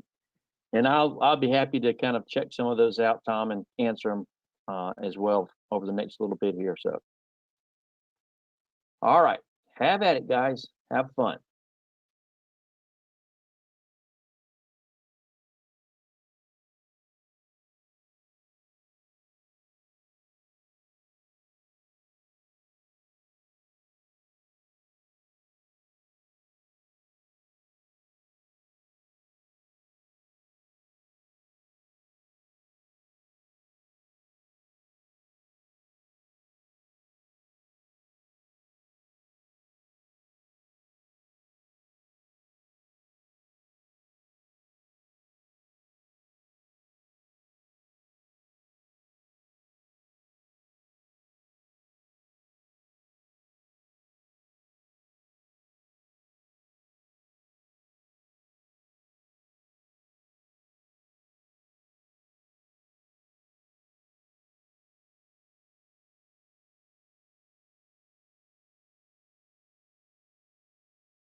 All right, everyone.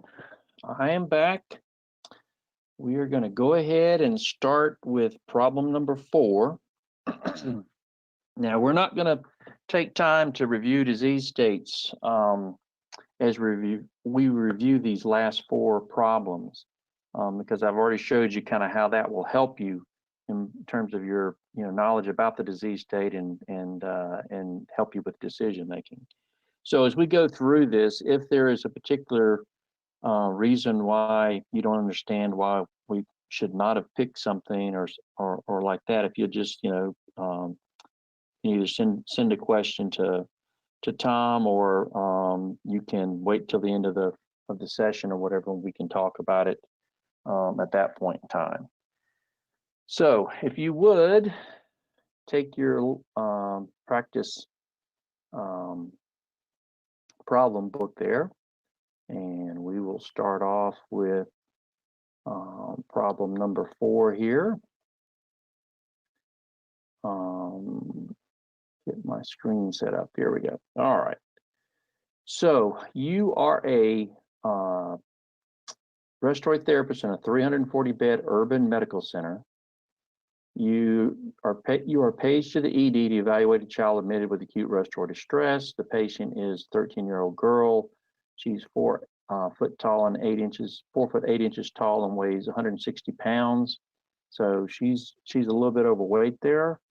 The patient has a history of recurrent episodes of coughing, wheezing, shortness of breath, and chest tightness. Now already I'm thinking asthma. Okay. Physical exam reveals an overweight girl in respiratory distress. She's alert and can answer questions in short phrases.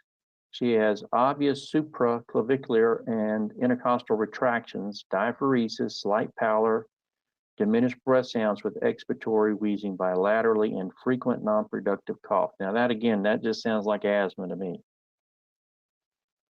The following vital signs were taken upon admission. Her heart rate was 140, respiration is 36, which are up, of course, both of those. Blood pressure's up, and she's got a bit of a temperature. And room air, definitely, she needs some oxygen there. She's on 72%. Okay.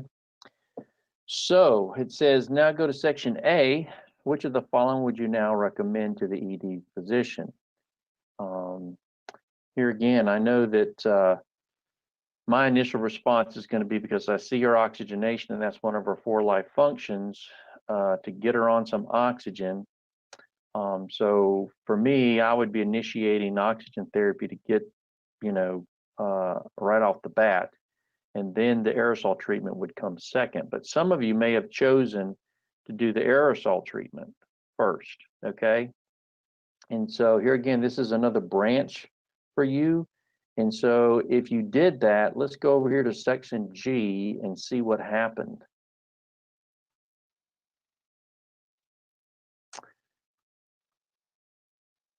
All righty, we're getting there. Here we go. Okay.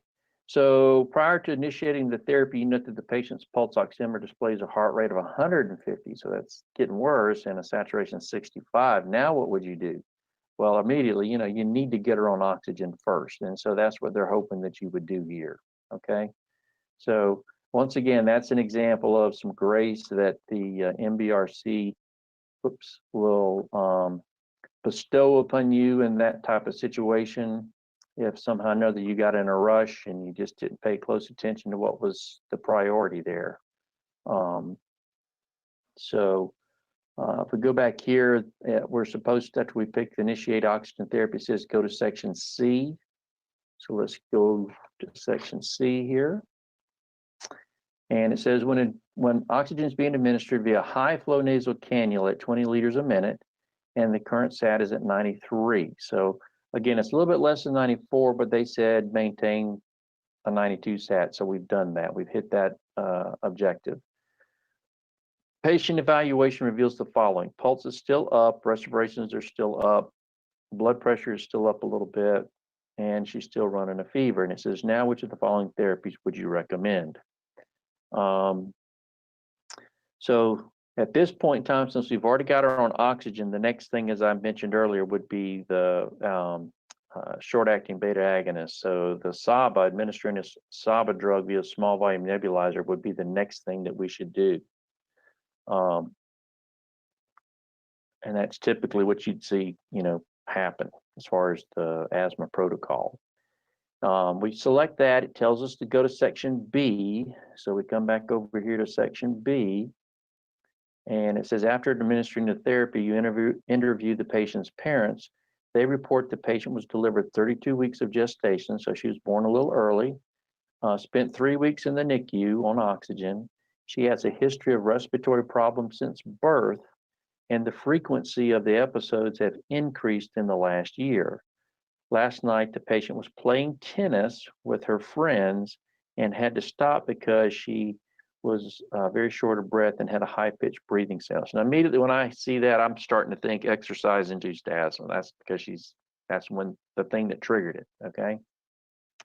The parents stated they got scared because her color didn't look good and brought her to the ED. And it says, based on the results, of the most recent information, which of the following is most likely the diagnosis for this patient? So I already told you what my diagnosis was. I would have picked the exercise-induced asthma since that's when the asthma occurred when she was exercising, okay? However, you could have also picked just plain asthma and they would have given you credit for that as well. So, but again, if I'm the expert on asthma, I would know the difference of which one of these I should have picked based upon what they've told me so far. All right. So it says to go to section E. And go to section E here. And it says 30 minutes later, auscultation reveals high-pitched diffuse expiratory wheezes and percussion identifies a resonant percussion note. Okay, so that's pretty good. Pulse is down just a little bit, but not much. Still breathing pretty fast, and blood pressure still up a little bit. Then they get a blood gas, and so I see that I've got a CO2 of 28, so she's definitely ventilating.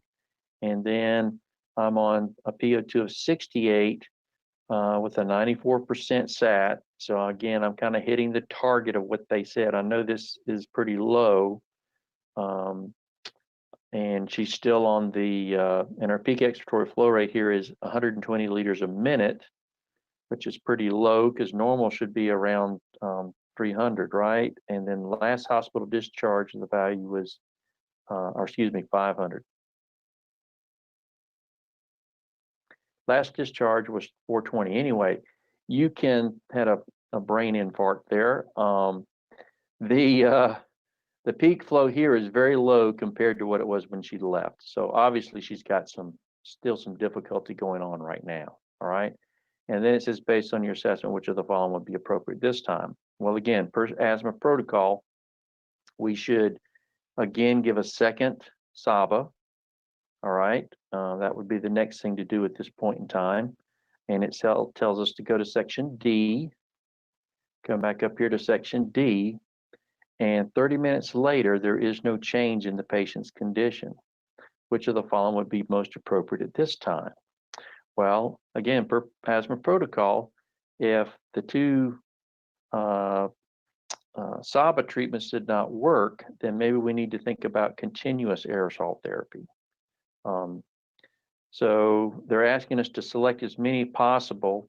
So it's definitely continuous would be the next thing. And of course, the next thing I'm thinking about, if we're having a difficult time breaking an asthmatic attack, we need to be thinking about IV steroids at this time also. Okay. Peak flow monitoring would be good because that lets us know if we're getting better or not. And then make sure we continue the oxygen therapy. And then we may want to even consider adding an anticholinergic agent to the SABA. That might help as well. All right. So those are things that we should do. Now, have you noticed at this point in time that, I mean, we've not once done information gathering on this patient. So this is another form of how they may ask the simulation. They just give you all the information regarding the patient up here in this section right up here in their scenario piece, okay? So don't let that bother you if you don't give you information gathering. They're giving you information up in the top and you're having to make decisions at the bottom, all right? So they tell me to go to section F.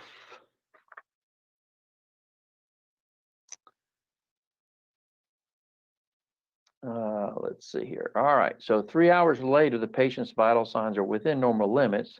She can speak in sentences. Okay, so she's improving. Peak expiratory flow rate is now 310, so that's better than 120. Auscultation reveals faint diffuse wheezing. The patient SpO2 on room air is 92%.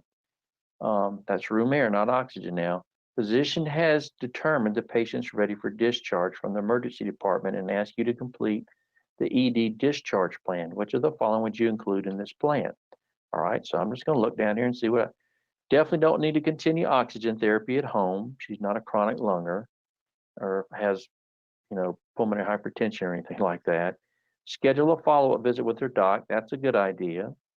Review the MDI technique. That's a good idea to make sure that she's doing it properly. Identify and avoid triggers. That's an important thing. Initiate inhaled steroids. Again, we don't start with inhaled steroids in an acute situation because that may exacerbate it and make it worse. But we do start the IV steroids, okay? But now she's going home. We put her on, and her asthma stabilized. Now it's time to initiate the inhaled steroids. Review the peak expiratory flow rate technique, and again, that's how she's going to monitor her asthma. Let's see. Now, some of you may have picked refer to an Alders. Again, I would not have picked that one because, again, it's exercise-induced asthma. It's not because she's allergic to something, based on what they've told us so far. Number 9, provide a SABA via MDI, and that would be, of course, something you'd want to send home with her. And the chest wall oscillator, that wouldn't be necessary. Okay, so that would be the end of the problem. And Tom, are there any questions or anything else I need to go over on that one? No, nothing from this end. Okay, all right. So we will move on to the next one. Shut that one down and open up number 5.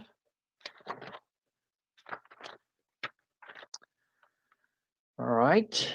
So problem number 5. Hey, John. Yes. Yeah, there's just a little bit of a delay here. If you could go over section E as in Edward again. Okay, let me go back in here and open it back up. Sorry. Yeah, problem for section E.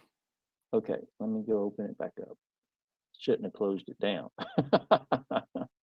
I thought I was being smart, but I wasn't. All right. Okay, problem 4, section E. Yep, that is the initial therapy after you put her on oxygen. Okay, all right. So is there a question or just it just says review section E. Okay, review section E. So we put her on oxygen, and now we're coming here, and based upon this information here, we see that she's still in respiratory distress. All right. So, and we've already concluded that she's got asthma. So the next thing we need to do after giving her oxygen is we need to give her a bronchodilator. All right. So we don't want to go with the non-rebreather. We're not going to maintain current therapy. This is too soon to initiate IV Solumedrol. The perform bedside spirometry pre and post. That's not going to help. We know we got a problem with bronchospasm right now based on her clinical assessment. And non-invasive ventilation, she doesn't meet the criteria for non-invasive ventilation. So really the best answer is this one here. And again, if you know asthma, and if you become an expert at asthma, you know that that's going to be the next thing you do after you put them on oxygen. I mean, that's just from learning the disease states. All right. So hopefully that helps. Also in problem 4, section F as in Frank. Okay. Particularly if you could comment on theophylline. Okay. So initiating theophylline, typically that is not going to be something that you would do for an asthmatic patient, that particular medicine. That's more for COPD management. if they're going to use it. So the asthma protocol and the asthma drugs are typically your SABAs for your rescue. You may consider your IV steroids in an acute situation if you're not breaking with if the asthma is not breaking with just the SABA. And again, and the SABA starts off with just basically, doing your aerosol neb twice, and if that doesn't work, then you go to continuous, and then that's when you start adding some more of these rescue measures that are more aggressive measures to try to break the asthmatic episode.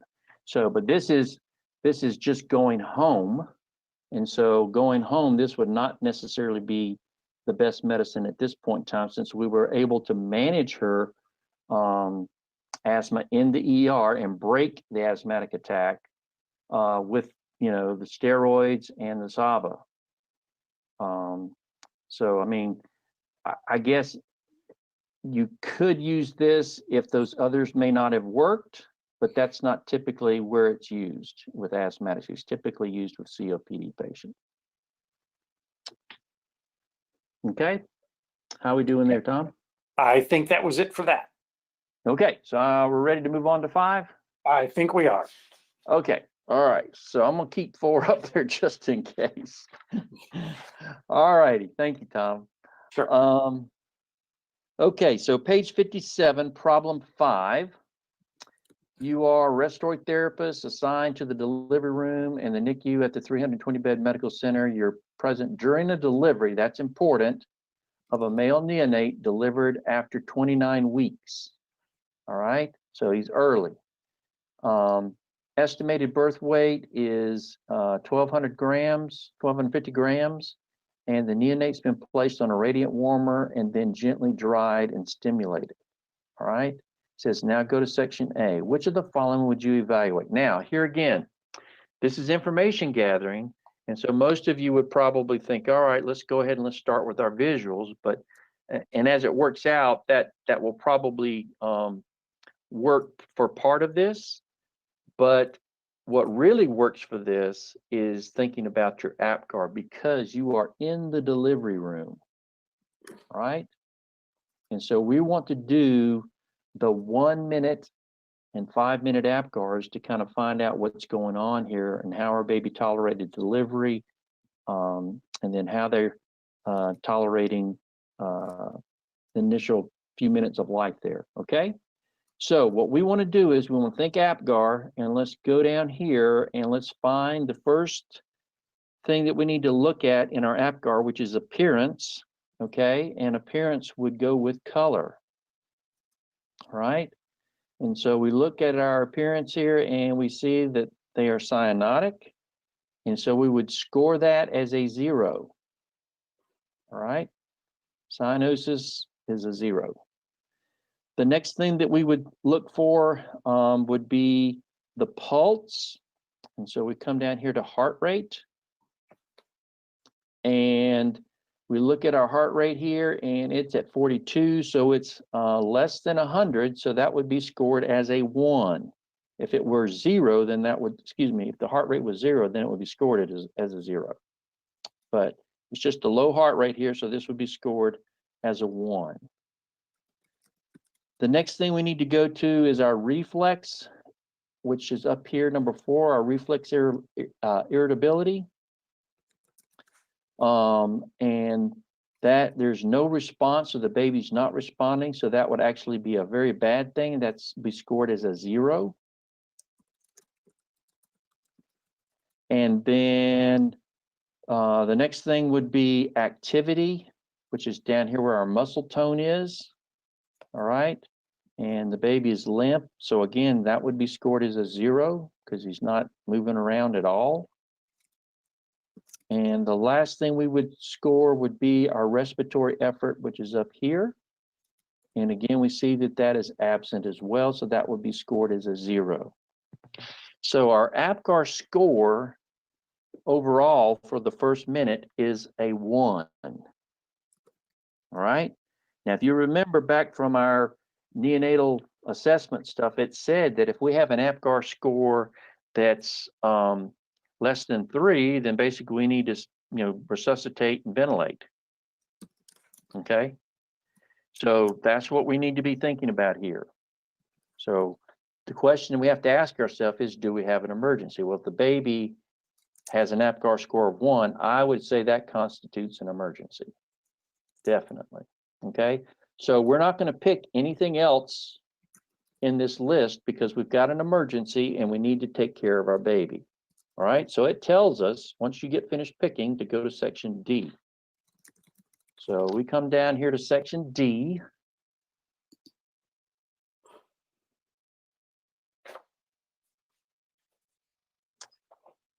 All right, it says, based on your assessment of the neonate, which of the following would you initiate at this time? And again, we need to ventilate. That's our first priority, remember? First priority, baby's not breathing at all.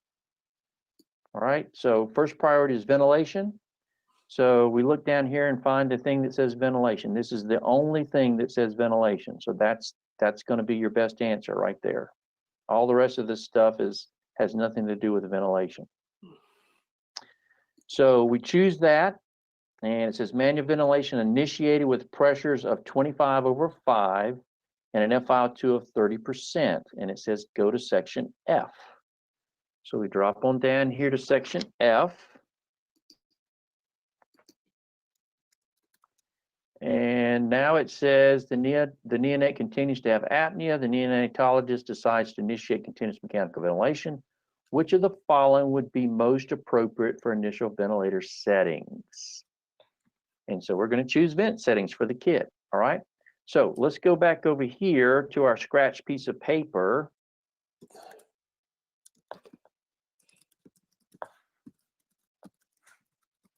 Problem 5, vent settings. Remember the baby, they only give us this one weight, which is 1250, which is going to equal 1.25 kilograms. Okay. Now, I'm going to work it through and do it like we tell you to do in the box that we give you. And then I'm going to show you how I would approach it. Okay. And you can choose to do it either way that you want to. All right. It's choosing the tidal volume. So the tidal volume in this situation here, we're going to take the 1.25. We would multiply it times 4. And if we did that, that's going to give us our lower end here of 5 mils. And then if we take the 1.25 and multiply it by 6, that's going to give us 7.5 mils. So that's, the box says 4 to 6 mils per kilogram is how we select it for the infant. All right. It also says that our pressure should be less than 30. Okay. But the baby is on 25, being bagged at 25. And so we would just, continue to bag at 25 at this point in time. Now, for me, the way I would do this is up here. I would just take the 1.25, the weight, multiply it by 10. That's going to give me an upper limit tidal volume. And then I'm going to just cut it in half. 6.25, and I'm going to be looking for something right around that lower end of my tidal volume range is what I'm going to be looking for. And as you see, 6.25 is right in between 5 to 7.5. Okay. So you can do it either way. You can, learn both ranges, or you can just remember the 5 to 10 range for everything. And just remember when you're going to use the lower end of the tidal volume range, in a particular situation or disease state. Okay. So as far as our rate for babies, we said you should start them off somewhere between 20 to 30 breaths per minute. The FiO2, they're already on 30%, so that's what we're going to start them on. And then the PEEP, they're already on 5 of PEEP, so we're going to start them off on 5 of PEEP on the ventilator. So these are the initial settings that you should be looking for, the ranges you should be looking for your initial settings for this situation. All right. So let's go back. John, Yes. you go back to that slide there. Yes, sir. In the box Here? for babies, the tidal volume range, is that 5 to 10 or is that something else? No, this right here, what I did was I calculated 4 to 6 is the range for the infants, for the neonates. Okay, and so that's calculated here, taking 4, multiplying it times 1.25, that gives me 5. And if I take the 1.25 and multiply it by 6, that's going to give me 7.5. So this is the Okay. range based upon the box numbers. Okay. Okay. What I did is I just don't remember the 4 to 6 typically. And You're just I can using remember half of- I can remember the 5 to 10, and I just used the 5 to 10, and then I just, when I calculate, cut it in half, cut the upper tidal volume in half, I just used the lower end. Okay, all right, that's fine. I just thought you were still doing 5 to 10, looking at the box. Nope. Okay, There's 2 ways you can do it, and I'm just offering them 2 different ways, and they can decide whichever way they want to do it. Okay, that's fine. Okie doke. All right, so let's go back and let's choose our ventilator settings based upon what we said. All right, so let's see. Could I do a tidal volume of 6? Yes, I could do a tidal volume of 6 mils. Could I do a rate of 50? No, that's too fast. It can't be over 30, so I can't use the first one. Let's look at the second one here. Notice how I'm not looking at the modes. Pressure 35. Once again, 35 is too high for babies, and he can't go over 35. And again, he's already on 25, so I definitely don't want to use that pressure. All right, so that's not a good answer. So number 3 here. Here again, could I use this tidal volume? Well, that's too high. It can't be over 7.5 milliliters. That's the maximum. All right, per our box. So I'm not going to use number 3. Come down here to number 4. Could I use a pressure of 25? Yes, I could. That's what he's on right now, being bagged at. Could I use a frequency of 25? Yes, I can. That's between 20 and 30. All right. Could I use 30%? Yes, I could, because that's what he's being bagged at. And could I use 5 of CPAP? 5 of PEEP? Yes, I could, because he's being bagged at a PEEP of 5. Okay, so this is the one I'm picking. All right, and when I pick that, it gives me blood gas results. It shows me that the CO2 is 45, so that means that's good ventilation. The PO2, however, is not so good. Okay, that's not good on 30% of PO2 of 45. So I got some problems here. I got to figure out what's going on. But remember, because I'm on less than 60%, my options here are going to be just to go up on the FiO2 at this point, up to 60%. So it tells me to go to section C.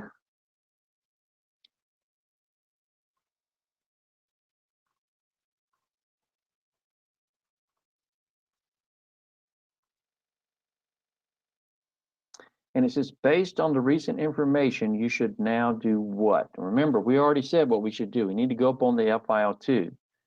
And the only one that increases FiO2 is this first one. This one says maintain. No, we can't do that because we've got a bad PO2. We can't put them on PEEP yet or go up on the PEEP yet because we're not at 60%, right? And again, the pressure going up on, or changing the pressure, going down on the pressure, that's going to cause hypoventilation, and that's not going to be good. And then again, we don't want to go down on the FiO2 because the kid's PO2 is low already.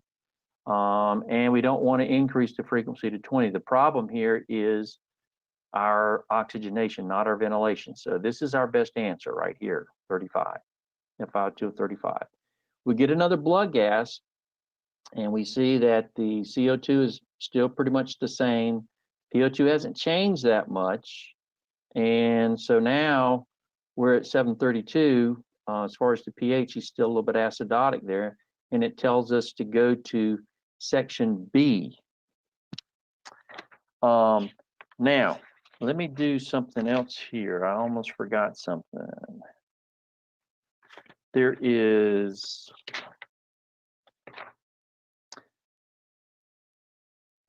I'm in the wrong page here. Okay. All right. So this one here, adjusting the PEEP, if you picked that one, you went to another branch and they gave you another option. They kind of gave you some blood gases here, and then they kind of gave you another option of what you could do. And that would be in section E. So some of you may or may not have even gone there, but if you turn over to page 61 in section E here, you can see that they basically give you another chance to pick an FiO2 here, okay, after that last blood gas, okay, and give you some other options, okay. But we hopefully picked the best response here, which was to increase the FiO2 right off the get-go, and from that they send us back over to section B, and it says, what would you do now? Well, obviously, the reason why this baby is not oxygenating potentially could be because of the gestational age. It's early. And so it could be developing respiratory distress syndrome or infant respiratory distress syndrome, which means that they don't have enough surfactant on board to keep the lung open. So as you look down through here, some of you may be thinking about going up on the FiO2 some more, but they don't even offer that to you. And so you got to look at some of this other stuff and got to know what it is to see if it will be appropriate. So dexamethasone, a steroid, that's not going to help my oxygenation problem. Levoalbuterol, that's not going to help my oxygenation problem. The prostaglandin E1, that's typically not going to be the problem either. Inhaled nitric oxide is for pulmonary hypertension, so that's not the problem. This is the only one that's going to make sense out of this list of options that they've given me here. Okay, that's the exogenous surfactant. Again, replenishing the surfactant is going to open up the lung, make it easier to stay open and improve oxygenation with lower pressures. Okay, so they basically end the problem on that. All right. Okay, Tom, I'm going to hold here for just a second and see if we got any questions or anything I need to go back over on any of that before we move on, since we got a little bit of a delay. Yeah, I answered quite a few questions, but let's just give them a moment and see if anybody else has one. Okie doke. Appreciate you covering my back there.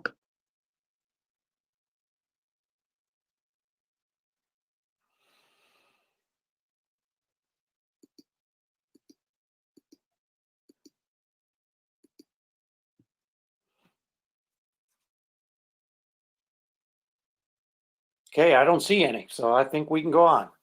Okie doke. All right, so we'll move on to problem number 6. We're getting in the home stretch here.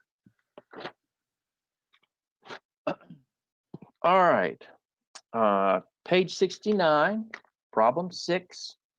You are a respiratory therapist employed at a 310 bed community hospital.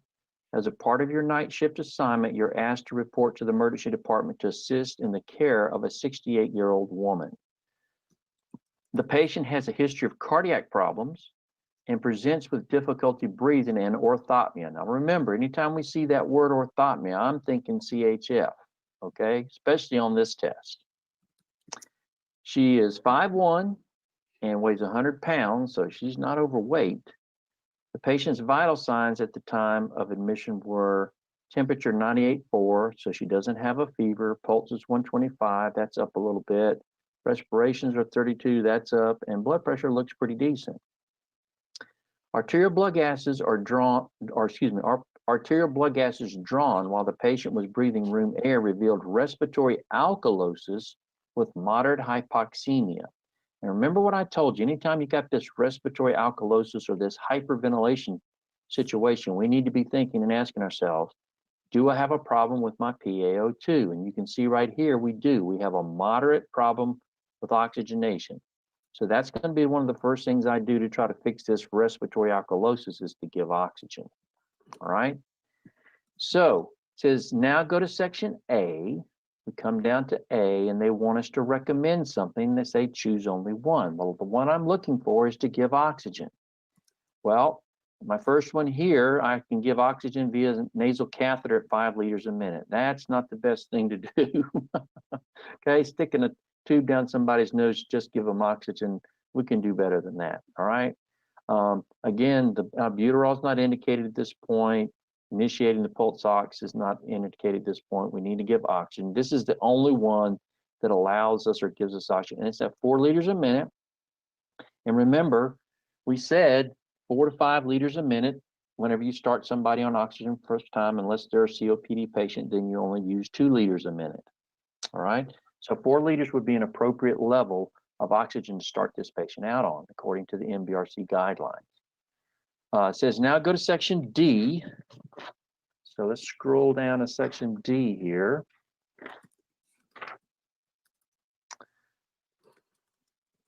And now we have got a information gathering section. All right. So it says 20 minutes later, the patient continues to complain of respiratory difficulty. Oxygen is being administered by a high flow nasal cannula. The physician asks you to assess the patient's condition. Which of the following would you evaluate at this time? Select as many in this section as we feel indicated, all right? So we're going to first start off by looking for our visuals. Remember, that's going to be our circle algorithm. So I'm going to drop down, see if I see anything that does visual.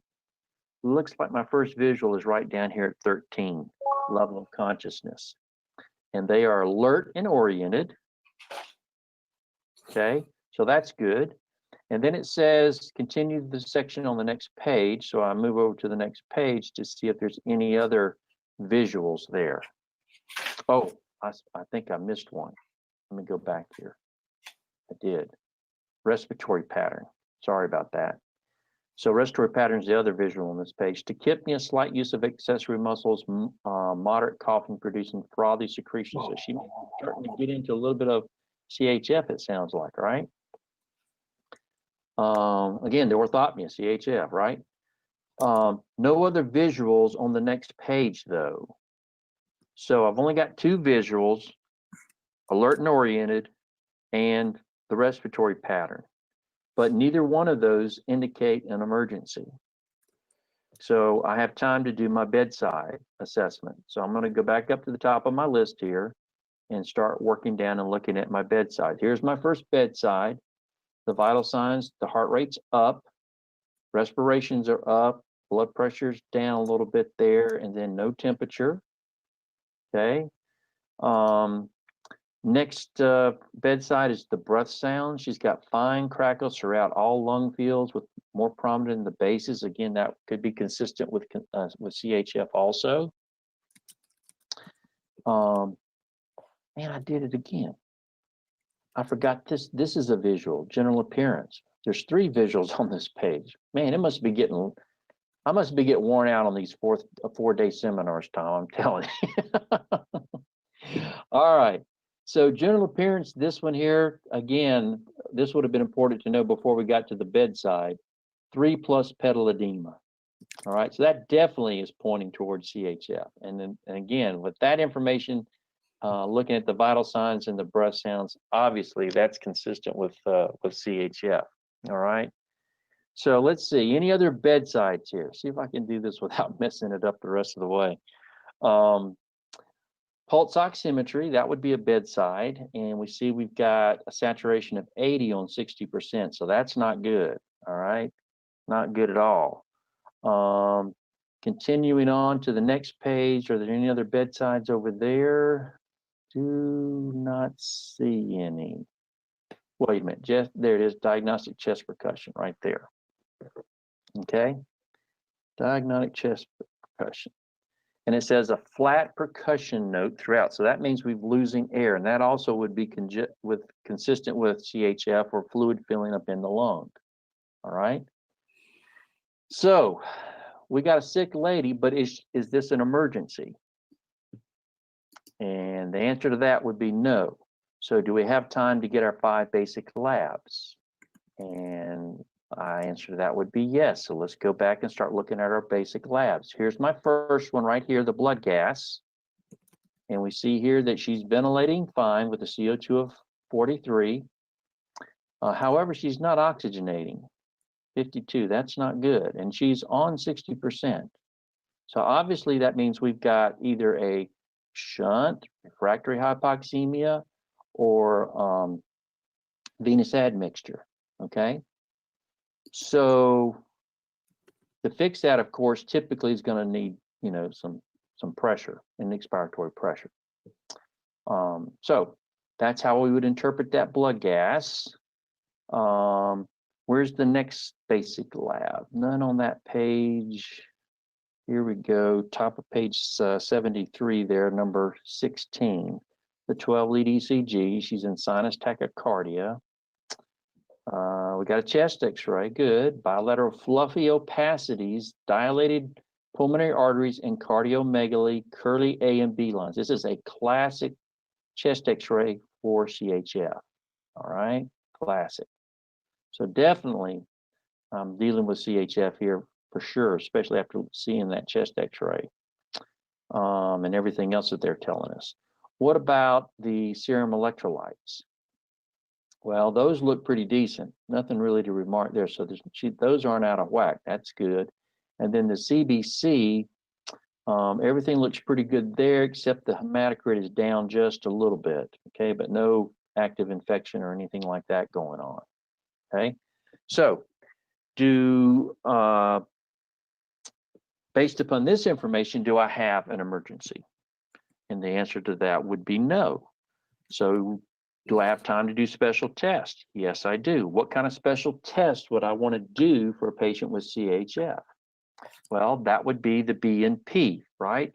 And if it's greater than 300, then that would mean that I've or confirm my suspicions of CHF. But do they offer that to me? I don't think they do. Nope, don't see it in there, okay? So I can't pick it, so I'm done picking. I'm not picking anything else, all right? So it now says go to section B. Well, so basically, what do we know about the patient before we leave this section? We know CHF, she's gonna need some furosemide and possibly some CPAP, all right? To manage this condition the way it is now because her oxygenation is so compromised. All right, so let's go back over to section B as in boy.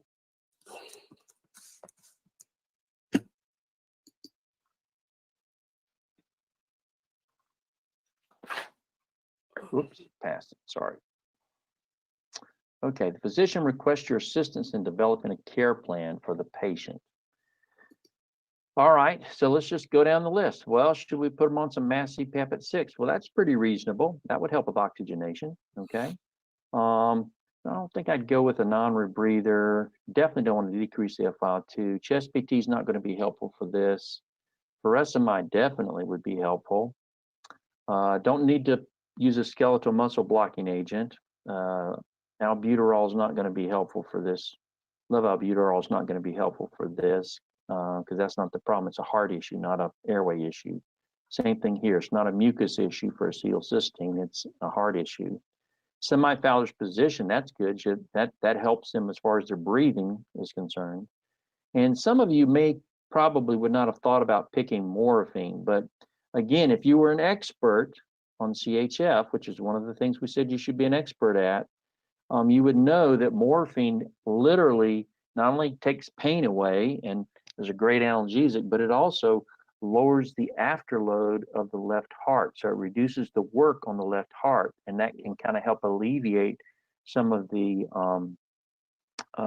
congestive heart failure, okay? Definitely don't want to do any nasotracheal intubation at this point. No IV fluid challenge. She's got enough fluid on board. We need to get the fluid off. All right, so that takes us to section E.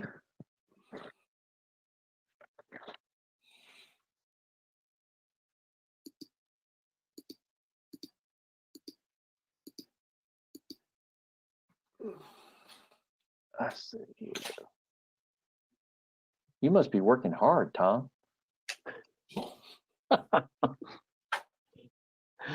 Let's see, section E, 4 hours have passed and you are asked to reassess the patient's condition. Which of the following would you evaluate at this time? Select as many. All right.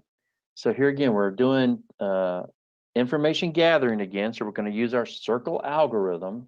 So let's start off and find our visuals. Here's my first visual here, sensorium. She's alert and oriented. That's good. My next visual is down here at the bottom, the general appearance. Okay, she's resting more comfortably, 1+ pedal edema. Oh, well, we've got rid of the fluid. So she was at 5+, wasn't she? Or 3+, I guess it was. Okay. So we got rid of the fluid there. And that's the last, yeah, there's no other ones on another page or anything. So those are the only two visual they give us. So the question is, do we have an emergency? And I would suggest to you we do not. So we have time to do our bedside. Let's look at E2 here, our vitals. So our heart rate's still up a little bit, respirations is still up a little bit, blood pressure is better, and still no temperature, so that's good. Next bedside would be our breath sounds. She's got fine basilar crackles on the right side, diminished aeration in the base on the left. Oh, something's going on that left side. Continue on down to the next bedside, which would be diagnostic chest percussion, and it says dullness noted over the left lower lobe. Again, that left lower lobe, something's going on there. All right. So that's basically all of our bedside. Do we have any other, do we have an emergency at this point? No, we got some questionable stuff that's changing or that's different, but we don't have an emergency. So do we have time to do our labs, our 5 basic labs? Yes, we do. So where's my first one? My first one is going to be right here with my blood gas. And on 60%, she's got a CO2 of 39, which is good, and a PO2 92. That's very good. Okay. And her pH is 7.40. So that's a very good blood gas. All right. Let's see. What about any other basic lab? Looks like the only other one they give us down here is the chest radiograph as a basic lab. Few scatter fluffy infiltrates, blunting of the left costophrenic angle with a concave upper border. All right, looks like I've got a pleural effusion on that side. So that's all my basic lab they give me. I have to ask myself, do I have a emergency? And the answer to that is no, I've got a pleural effusion. Is there anything else that I could do to confirm that I have a pleural effusion as far as a specialty test? And the answer to that would be yes, a lateral decubus x-ray. And do they offer that to me? Yes, they do. So I would pick that one. Okay. And basically it shows an air fluid interface adjacent to the left lower lobe. So that confirms the pleural effusion. So basically, what do I know before I go? I've got a pleural effusion on the left, still got some CHF resolving, and still she's still needing high concentrations of oxygen to maintain a decent PaO2. So they send us on back to letter C.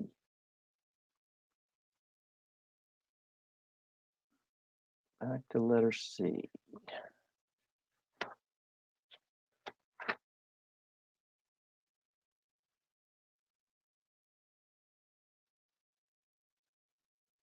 All right. So it says here, based on your assessment of the patient, which of the following procedures would you recommend? Well, again, we got an infusion. We need to do either a needle the chest, or we need to, like a thoracentesis, or we need to put a chest tube in place, okay? So here they say put a chest tube in, but they say put it on the right side. No, the problem's on the left side, so don't fall for that, okay? Don't need the MRI, don't need the pleurodesis. I don't need a CT scan. I need thoracentesis, and there it is, thoracentesis on the left side. And then that ends the problem. Okay. All right. Anybody have any questions about that one? I'll pause while Tom gives me the read back on that before we move on to the last one.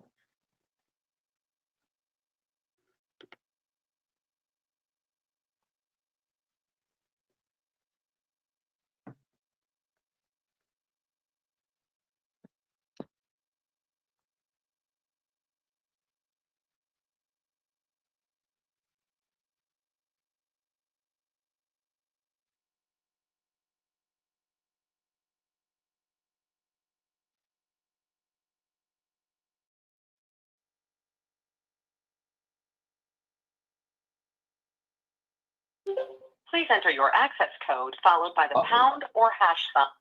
Uh-oh, access. I'm back. Are you back? Yep. We got any questions? For problem 6?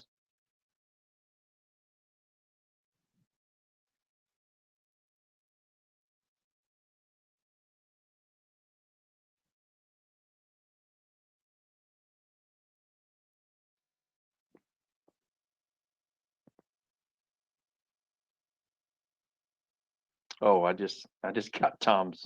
Sorry, that's okay. I cut myself off. No, did you? All right. Chest, if the question is if a chest tube and thoracentesis were both on the left side of the patient, which would be the best choice? They would not give you that. Or Or, they would both be good answers. oh yeah, that's true. Yes, that's true. If they were only going to make you choose one, then it would have to be, they couldn't give you both of them, but they could choose both of them, correct? Yep. Okay, anything Okay. else? If you just want to wait a moment, see if there's any others. All right.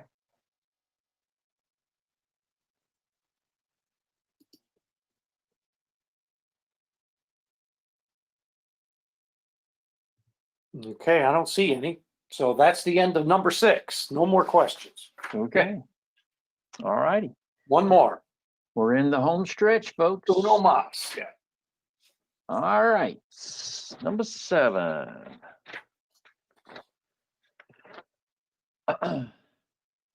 So number 7 here, you are the day shift team leader for respiratory care services at a 325 bed medical center. Oh, you've been given a raise. Your assignment includes covering the pulmonary care unit and the emergency department. At 8 a.m., you're called to the ED to evaluate and treat a 66-year-old woman. The patient was brought to the hospital by her husband after feeling poorly for 2 days.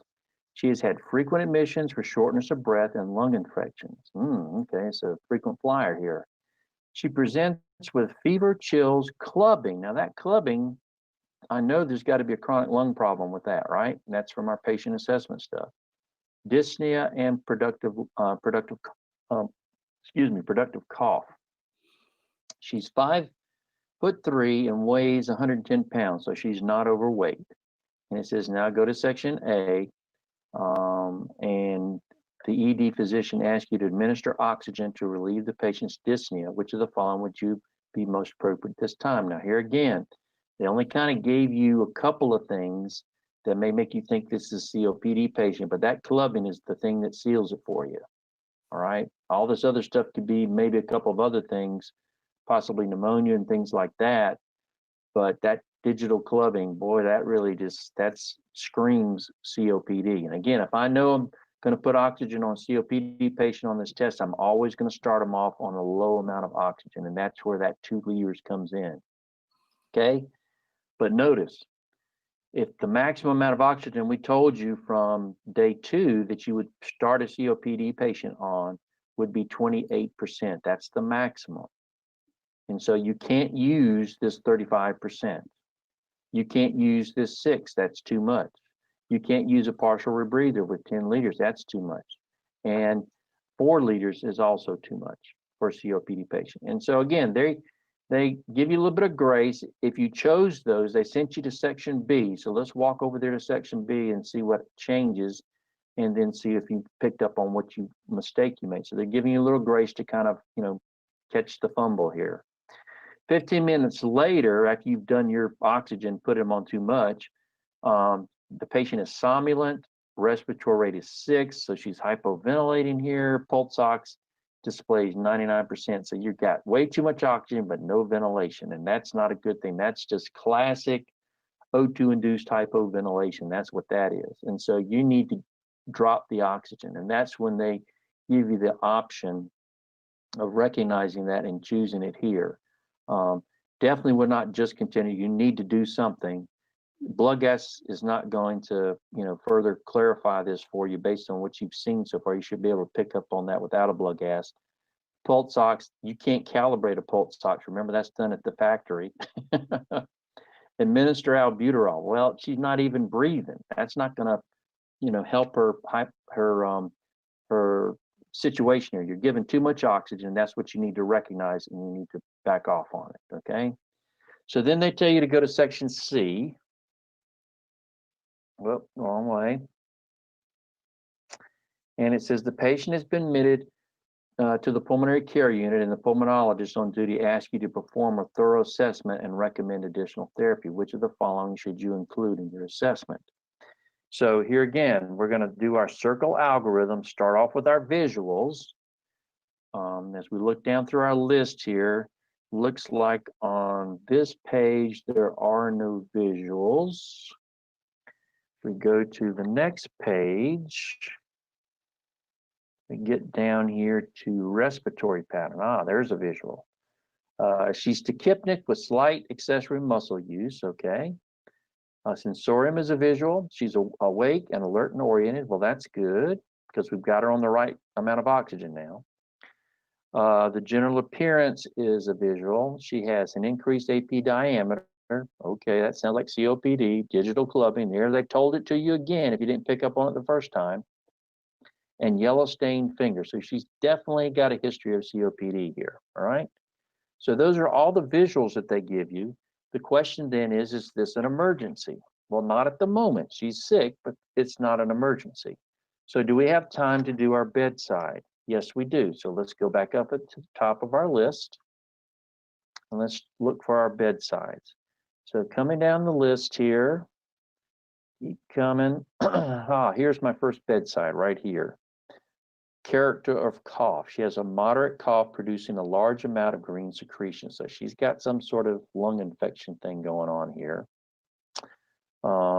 Next bedside is the pulse ox, and she's at 88% on 2 liters. That's not too bad for a COPD patient. All right. Let's continue back over here, see if there's any other bedsides on next page. Diagnostic chest percussion. She's got bilateral tympanic sound. So that means she's overinflated, which would be consistent with her COPD because she's got a barrel chest, right? Increase in AP diameter. 14 would be a bedside, past medical history and social history, no alcohol or drug use. However, she's got 100 years cigarette smoking history. And boy, that will definitely affect your lungs. And she's also had 4 previous admissions for pulmonary infections in the last 2 years. So again, she's a frequent flyer, COPD patient that gets admitted pretty frequently here, apparently. All right. There are vital signs next here. That would be a bedside. She's got an elevated heart rate, elevated respiratory rate, blood pressure is elevated, and she's got a temperature. So again, that could potentially indicate a bacterial infection with the fact that she's got the green sputum. All right. Come down to the bottom, current medicine. She's on albuterol, ipratropium, and also lisinopril, which is a heart medicine. So she's definitely got some issues with COPD that, of course, have affected her heart.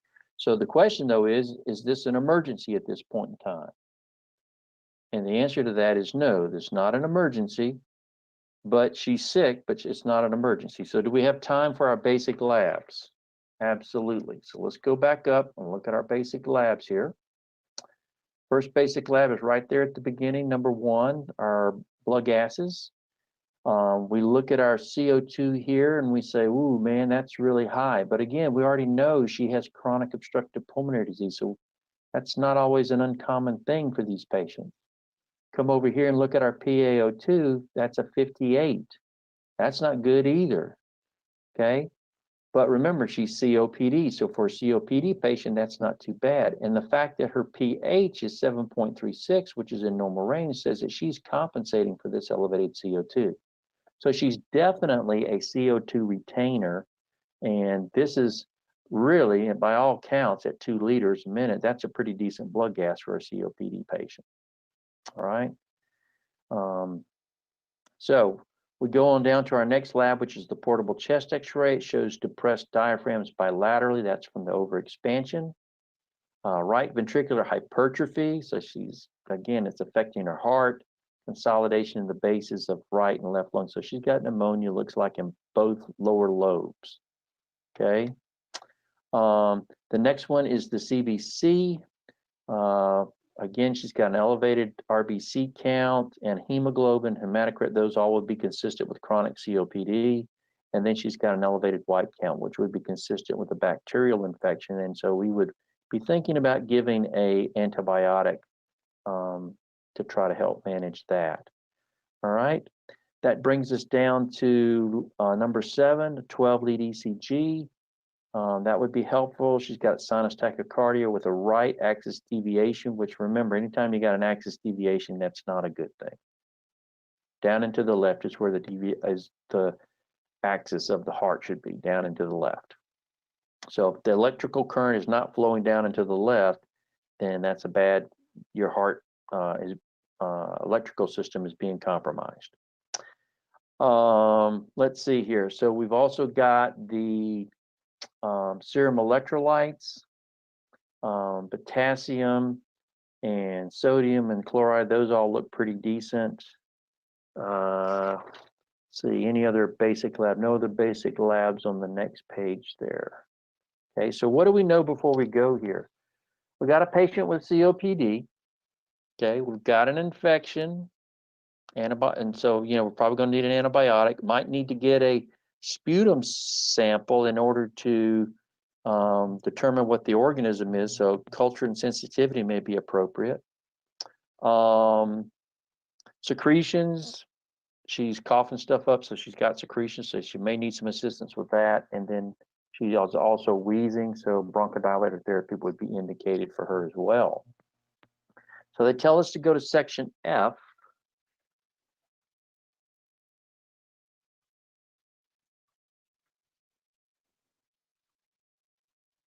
And section F says, based on your assessment of the patient, what therapy would you recommend to the pulmonologist? And we can select as many as we want. Let's just start down the thing. Oral expectorant, that's really not going to help fix the problem. Dornase alpha, that's again for a cystic fibrosis patient. Inhaled corticosteroid, that might be useful for COPD. The albuterol with ipratropium, that definitely would be useful for COPD. I don't want to, you know, sedate her because she's already on the bubble as it is. Potassium chloride, her electrolytes were fine. Antimicrobial therapy, definitely. The Xylair, that would not be indicated there. And then the bronchial hygiene, definitely, because she's got some secretions that might be helpful. Codeine, that would just suppress her cough, and we don't want to do that. And then sputum and culture and sensitivity, yeah, that would definitely be helpful to find out what kind of organism we're growing to get her on the right antibiotic. All right, and so those are our selections. It tells us to go on to E. So we go back up here to section E, and it says, as you enter the patient's room 6 hours later, you notice she appears disoriented, confused, and her pulse oximeter displays 68. Ooh, something's gone bad here. Her respirations are rapid and shallow, and she has diminished breath sounds throughout both lungs. Which of the following would be the most appropriate at this time? Well, again, if she is disoriented and her SATs have gone down and she's got shallow respirations, then she's not ventilating. So I need to do something to ventilate her. Again, COPD patients, if they get in this, what I call the middle zone, between putting them on an invasive ventilator versus non-invasive, we always start with non-invasive first, okay? So if we look at our options here, discontinue, we don't want to do that. No, we don't want to intubate a COPD patient because they're so hard to get off. So I want to kind of hold off on that if I can, because I've got other options. Administer oxygen by air and no, don't want to give her too much oxygen here. She's just not ventilating. Administer continuous albuterol. Again, she's not ventilating because, you know, the pneumonia's kind of, work her breathing is increased to the point she's not able to effectively ventilate and remove her CO2. This would be great for her, again, as a measure to try to keep her off the ventilator. And then the last thing there, to give the naloxone. No, I mean, that's for reversing a narcotic agent. So I don't need to give that. So the best answer here is going to be 5. All right. So that tells us to go to section D.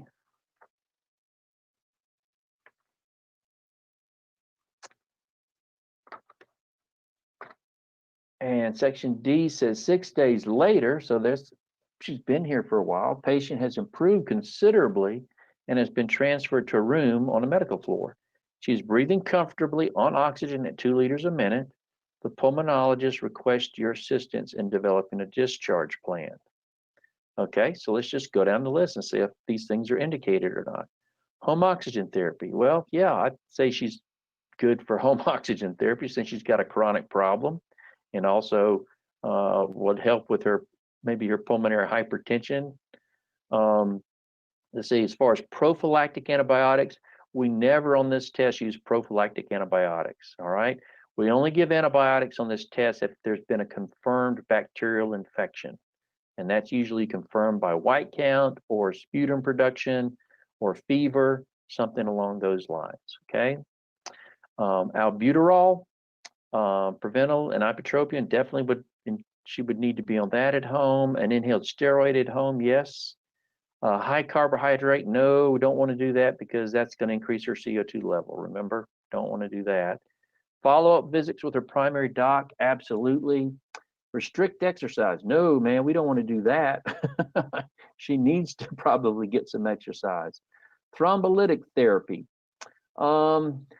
Again, there's no indication at this point in time. If she had atrial fibrillation or something like that, then that would be useful.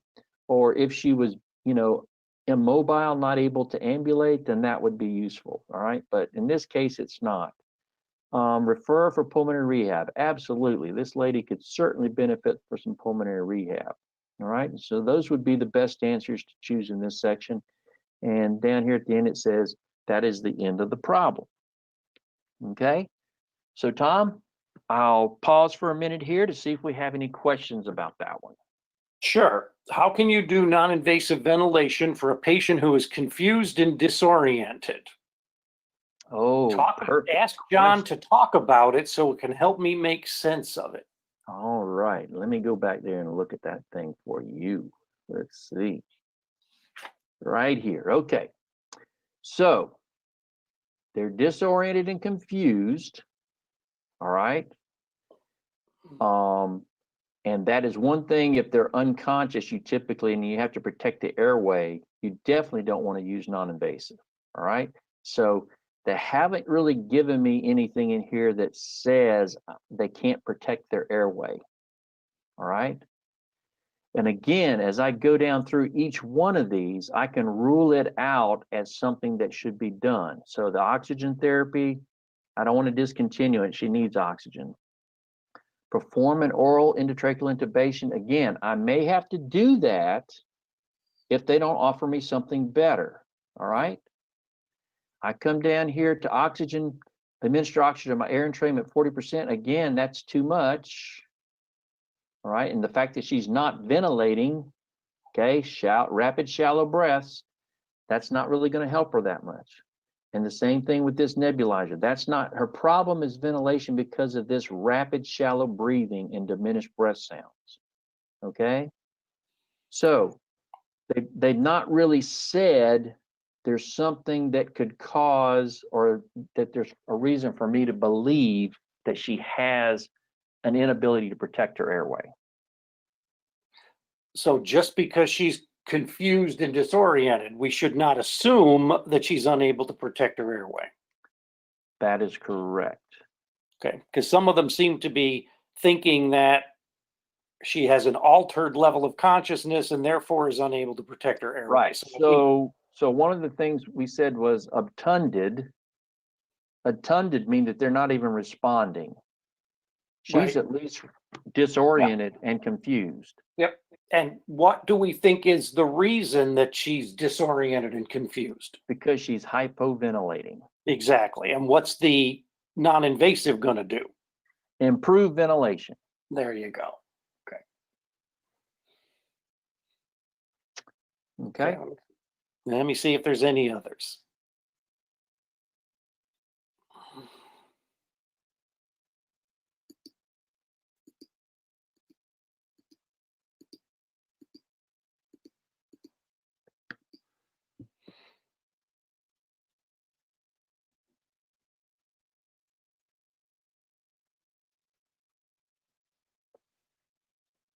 Okay, I don't see any others. We either answered them all, or they're all tired, or they all got it correct. I'm going to go with the third option. Yeah, I am too, probably. Okay, so this is what we're going to do. I've just got about 15, 20 more minutes of just closing comments, and then we'll be done. All right, so just kind of hang in with me. We'll just kind of push through this without any delay. All right. So let's see, we've already done this. Keep going.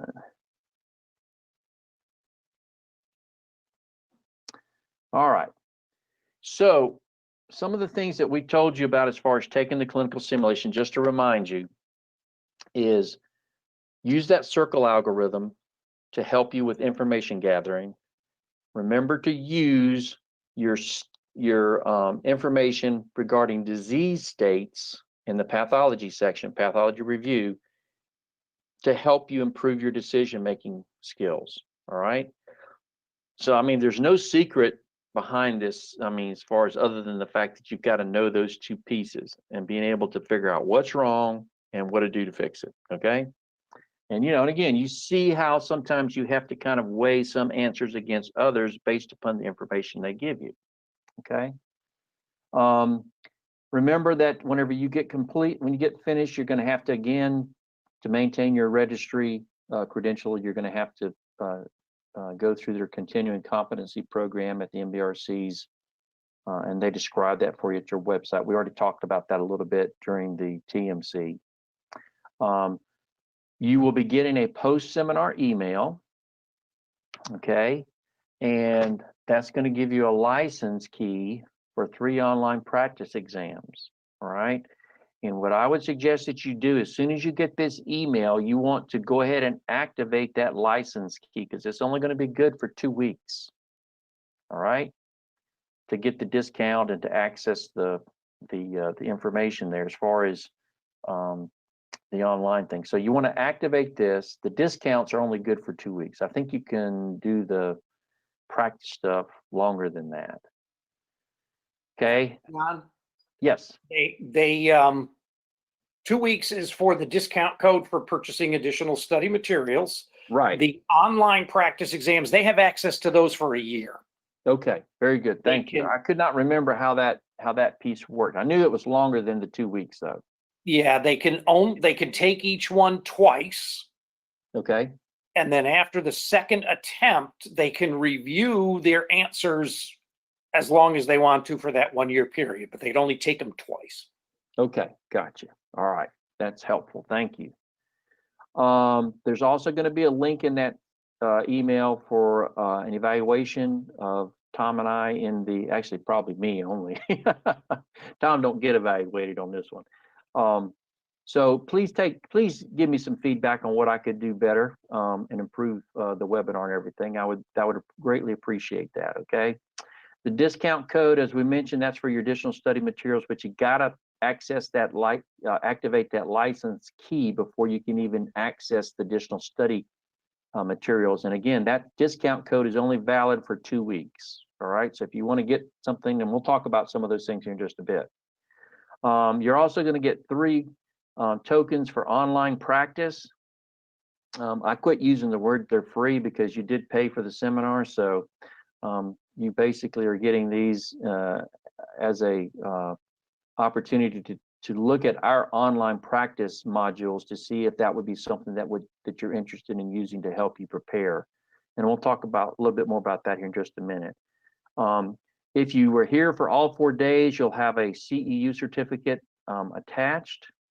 And then there will be a link to show you how to do an appointment for a tutor session if you need that. And typically the email just looks something like this. So again, if you see something that comes from K&S orders at Kettering Seminars, don't throw that away. Make sure you save that, because that's going to be where you get your activate your license key and do the survey, and also give you the chance to use your discounts, and also your certificate of attendance would be on there also. Some reminders. Put your study guide away after you pass the TMC. So basically what you want to do at this point in time is you want to focus all your attention on preparing for the TMC. All right. Don't worry about the Sims yet. Focus on TMC. So focus on that study guide and workbook process. All right. And get through the TMC exam. Once you've completed the TMC exam, then, within probably 7 to 14 days after you've done that, you want to try to take the clinical sims. All right. Remember that practicing the clinical sims process as many times as you can before you take the sims is going to be very helpful. And so you can do that by going to our website and using our simulation platform. I'll show you a little bit about that here in just a minute. Or you can, go to other platforms too. But the idea is the process. Use the circle algorithm. Make sure that whenever you get these disease states that you're supposed to be an expert at, that you pass all of those simulations in flying colors, okay? That's how you're going to know if you're an expert, if you're getting really good scores on the stuff that you're supposed to be an expert at, all right? Remember to keep that confident and positive attitude. Don't get caught up in the game of, did I get it right or did I get it wrong? Just assume that everything you picked, you got right because you're doing it the way we told you to do it, all right? And you'll get the same results that I did on my pediatric scores, all right? Remember, we've got your back. Again, for the tutoring, you'll be scheduling that through the website. The website, of course, is at ketteringseminars.com. This is what our website looks like. If you want to get more practice, you can click on the exam practice there, and that will bring you in to offer you the TMC multiple choice modules. And you can see that each of the modules match up with the sections that we talked about in the study guide. There's 20 modules that you can use. So if you go through all the questions on patient assessment in the workbook and you still feel like you're not good enough on the patient assessment stuff, you can come in here and take modules in the patient assessment, okay? And test your knowledge and everything. This is a screenshot of our clinical simulation. So you can see it's very similar to what you would see from the MBRC, with the scenario up here and your answers over here, then your current section here in simulation. All of that's pretty much the same. One of the neat things that I like about our simulations is that whenever you get finished, you can review it and all the right answers show up in green. So it's very easy to figure out what the right answer is, okay? Not only that, but we give you some very good analysis and give you some feedback on why you should reach certain conclusions and why that particular answer is correct. Okay, so that's pretty cool as well. There are the discount. This is kind of the stuff that you have access to. You can any supplemental materials that would help you, like the audio or anything like that, that would be available for you to use or to purchase at a discount rate for 2 weeks after the webinar, or from the time that you activate your license. So just need to make sure that's done within 2 weeks after the webinar. There are 60 sims. These are the different categories: cardiac, gen mental med, neonatal, neuromuscular, pediatric, pulmonary, and trauma. And again, each one of these have multiple simulations in them. So again, if you're having difficulty in a particular area, you can kind of go to that area there and choose that particular series of simulations to work on. The cost for the sims and the modules, you can see here they're $5 each, but the more that you purchase, if you purchase 15 tokens for 15 modules, then basically you're getting 15 free and for a total of 30 modules at a very reasonable cost of $75 there. So that's basically how we have those set up. And the main thing I want you to remember is, don't forget my girl Derica here. Remember, she's my star student that I was so worried that she could not make it and that she was gonna have a difficult time with these exams, and yet she surprised the heck out of me because she did what? Well, she listened to what Kettering told her to do, and she listened to what I told her to do. So I'm just putting that out there for you that, again, this information is not new. We've been teaching this stuff for a long time. And like I said, there's nothing better than taking one of these exams and feeling like you're just sitting in a Kettering seminar and you just kind of roll right through it. And that's basically how I felt about that. Okay. So I'm going to finish up here and say good luck. And whenever you complete your registry, you're going to feel like this young lady right here. This is my baby girl, Ashton, after her first skydiving venture. And there's my email up there in case you need to email me for something. I think you've got my phone number. If you don't have it down, I'd be happy to give it to you again. It's 843-621-7014. And I am certainly happy to stay by for a little bit and answer any questions that you may have. I think we can open up the mic. And if you don't have any questions and you'd like to just go ahead and duck out of the webinar, feel free to do that right now. Let's see here, Tom. Yeah, I just wanted a couple of questions about the tutoring. Okay. The way that the tutoring works is that you will have a link in your account following the seminar to schedule an appointment with our tutor. The days that the tutor is available will show up. You can pick a time. They're 30-minute slots. And on those days and times, the tutor will call you on the phone number that we have for you. So it's not like you can call in whenever you need to. The good part about it is you can make an appointment with the tutor and then you have them for 30 minutes. Try to be as organized as you can, have all your questions ready to go. There is no limit on the number of tutoring sessions that you can have, but you can only schedule one at a time. Some of the days when I've taken tutor calls, I had some in the morning, but none in the afternoon. And the people were able to reschedule for later that day if there was an opening. So please take advantage of that. Even if there's not particular questions that you're worried about, if you're just really, really nervous the day before your test, we've gotten real good at talking you down off the ledge before you go to take your test. Perfect. That was it. Okay, let me see if we have any hands raised.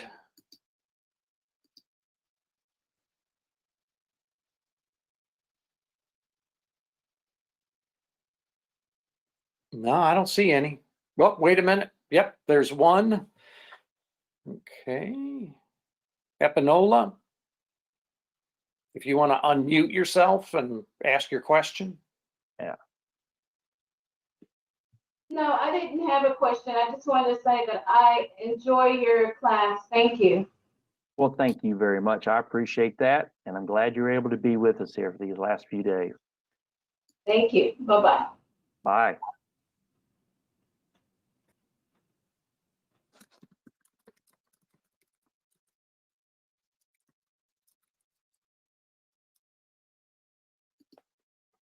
Hey, John, can you hear me?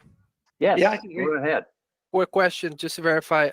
So for the modules, we have 3 tokens. That means we have access to 3 modules Yeah, at no charge. at no charge. Right. We can retake those modules as many times as we want, up to 2 weeks, right? Is that what you said? Yes, that's correct. I think that's right. Yes.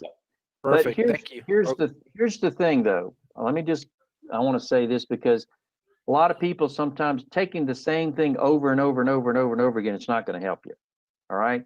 What you want to do is you want to use those modules after you have studied the material in the study guide and after you've answered all of the questions in the study guide or the workbook.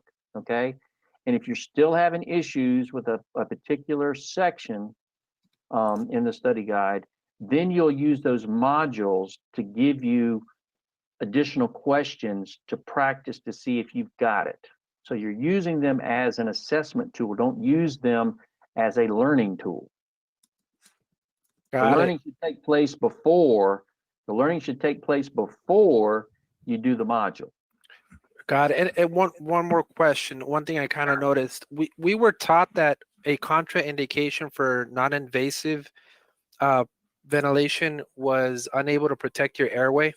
And Right. I noticed that for that one simulation we did, the patient was disoriented and confused. Right, but they were not obtunded. Obtunded is the level at which you've kind of reached the point of no return for protecting your airway.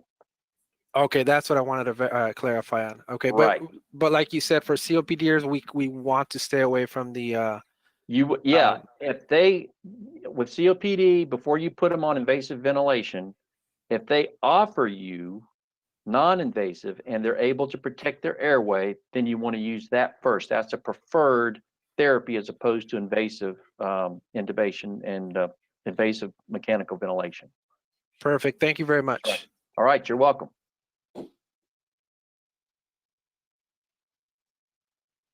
Anybody else? Just jump on there, unmute yourself and ask the question, or John, you got to pack up the boxes, get to the airport, get on your plane, get home.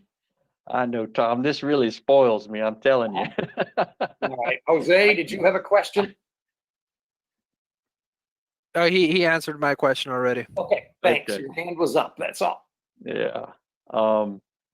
Yeah, I'm used to eating a pack of crackers for lunch, and I had spanakopita today for lunch and vegetables, and so it was great.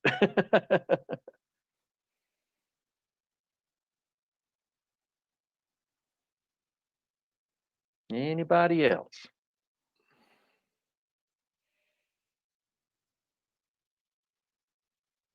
Once again, if you don't feel comfortable asking a question in this format, please feel free to, again, use my email or use my my phone to text me. I'd be happy to talk with you, offline and that type of thing. I realize sometimes this gets a little intimidating for folks. So please feel free to do that as well. John, can you hear me? Yes, I can. Go ahead. I was kind of hesitant to say this here, like public. I don't know if there's other students listening, but I was. Oh yeah, everybody's listening. So if you're going to use bad words, don't do that. I just want, I guess my interest was for like Tom to hear this, but I've taken this class 3 times. This is my 3rd time taking this class. Just, I love you guys so much. Just kidding. Oh, no. Thank you. For one reason or another, I just haven't been able to test. Pandemic passed, and then I've been at CRT for 5 years, and just life has gone in the way. So I decided to give it another shot. But the third, or from my instructors and the classes the experiences that I've had, you have been the one that has helped me to make it clearer in my head, like make it click. Well, good. I'm glad to hear that. So I definitely feel so much more confident than I did the past 2 times. And I just Good. wanted to encourage everybody to don't get discouraged like I did. The first try that I did my TMC, I had back then it was the cutoff of 94, and I got a 93. Oh. And that was like, I think it was worse than missing it by 20 or something. Yeah, Just yeah. one I get point that. made it Yeah. like really, really heartbreaking. Right. Now Right. that I know that it's a 92 instead of a 94, it's like, dang it, can I get grandfathered? Yeah.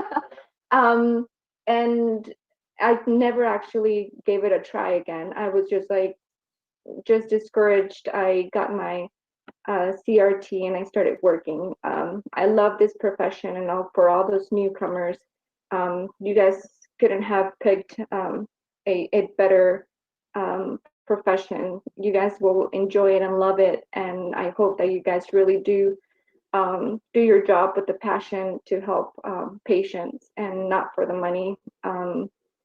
And Oh yeah. nothing else. I just wanted to say thank you very much, John and Tom. you have a good instructor here in your hands. Well, thank you very Well, much. we do, and it's because I trained him. That's right. I can't take Beautiful. credit for that. It's all because of Tom. That's right. But thank you, Erica. Don't get discouraged because you can do it. We have people who come back after being a CRT for 20, 25 years, and can get through it. The one thing you have to remember is don't do it the way you do it at work. That's Do right. it the way Yes. that we taught you. That's right. Yes, definitely has helped a lot. My experience this past 5 years has have helped a lot to understand things too. And if people heard that I've done this class for this is my third time and I've done it 2 times in the past, that it's not because Kettering didn't work. No, it was my fault. I didn't follow through with studying and doing everything that you guys did. So it wasn't Kettering's fault at all whatsoever. So this time I feel more confident. And then now after this pandemic, I know that we're seeing a spike again in the hospitals, but I've given myself personally some time to out of work and clear my schedule to do this test because I want to go to another hospital, which don't hire CRTs. So this is like my goal, which I am going to do this time. Well, I just want to say you can be a poster child just like Derica, because like I said, I mean, that girl, she struggled every semester. And she had, death in the family. She had pregnancy. She had, family issues. And plus just, it was challenging for her to learn the material. But she was determined to do that. And, I can't take any credit for her determination because I know from experience, I've seen students who were very smart and that were not successful in this process of credentialing because their heart just wasn't in it. And then I've seen students who were marginal through the program go through and pass it the first time. So I know that the biggest determinant of someone's success on this test is how well they're willing to learn the information. And if they have a heart for learning the material, that's very important. So I think, sometimes it takes some of us a little bit longer to kind of come to those conclusions, but once we do and we realize the reality of it, then there's nothing can get in our way. That's true. Amen. And like Derek, I'm very proud that she was able to do it. And I can testify about your experience too. I was that student that had A's all throughout my course, my schooling, and I'm just a bad test taker, like anxiety took over the best of me. And then life got in the way. And then afterwards, my fiance, he wasn't the best at school, but he passed the test the first time, both of them, the TMC and the Clemson. All right. Yes, I know for a fact that that's true. Well, Thank you very much. I appreciate you guys. Well, thank you. Thank you so much for sharing all that. And good luck to you. Thank you. Appreciate it.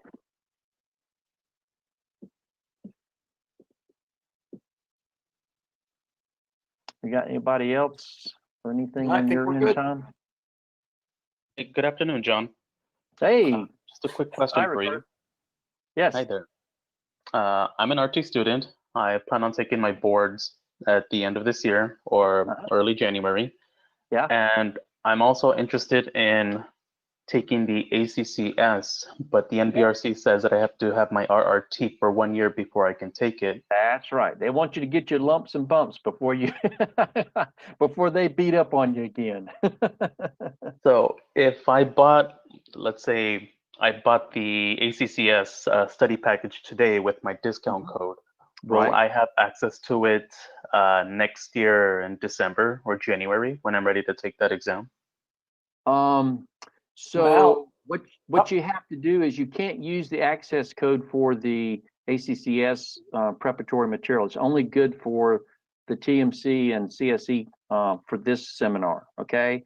Oh, If I you thought it was for took- everything. If you, no, if you do, when you think if you're thinking, when you're getting close to the end of your year and you think you want to go ahead and get a head start on it, then you just come and attend a webinar again. And basically, I'll just go ahead and tell you, I mean, the webinar or the seminar for the ACCS, a lot of it is going to be a review of what you've done here. I'd say probably, I don't know, maybe 70-75% of it. So if you've mastered, the test and completed the test of credentialing process, and then work for 6 months or something like that, and then start thinking about scheduling either a seminar or webinar for the ACCS, that'll kind of dust off some of the cobwebs for you. And so that after you've finished your year, not probationary period, but your year time period that you have to wait, then you would be, I would probably do the review much closer to the time that you're eligible to take the test is what I would do. I wouldn't do it, like 6 months before you're ready. Because again, if you just recently passed your RRT, then you're going to have a pretty good foundation. And then whenever a month or 2 months before you're ready to take the ACCS is when I would probably try to do a seminar for Okay, that. So I wouldn't be able to use this discount code for NPS material either? That's correct. Yeah, you'd either have to do a webinar, an actual live seminar, or the home study version. Now, see, for me, what I did for my ACCS, I did the home study version because I was curious to see how that would work for me. And so I didn't actually Tom offered me an opportunity to go to an ACCS in preparation, but I was wanting to take it before Christmas, and there wasn't one until January. And so I asked him if I could just go ahead and get the home study packet and prepare for it that way, so that I could kind of meet my target date and everything. And they were willing to accommodate, and it worked out great for me. I mean, because basically you're getting the audio from a qualified instructor, and you've got the study guide to go by. They give you all the same tips that they would in a regular live seminar and everything. So, I mean, it worked out fine for me. Okay, thank you very much, John. You're welcome. Good luck to you.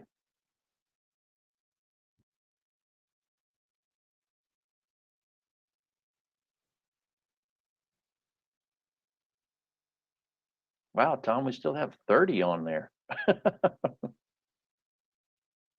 They just don't want to leave. Well, they're afraid they might miss something. I know. And I tell you, after 4 days, I've given about all I can give. I'm not used to working this hard.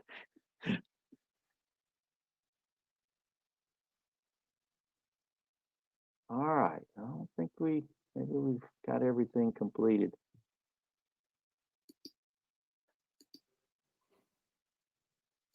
Looks like they're dropping off a little bit here. Okay, well, let's just go ahead and call it. Again, those of you who are still listening, thanks again for joining us, and don't forget to contact us if there's anything else we can help you.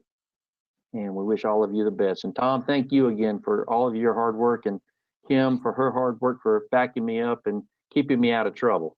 No problem. Happy to do it. Great job. All right, thanks. Bye. Bye.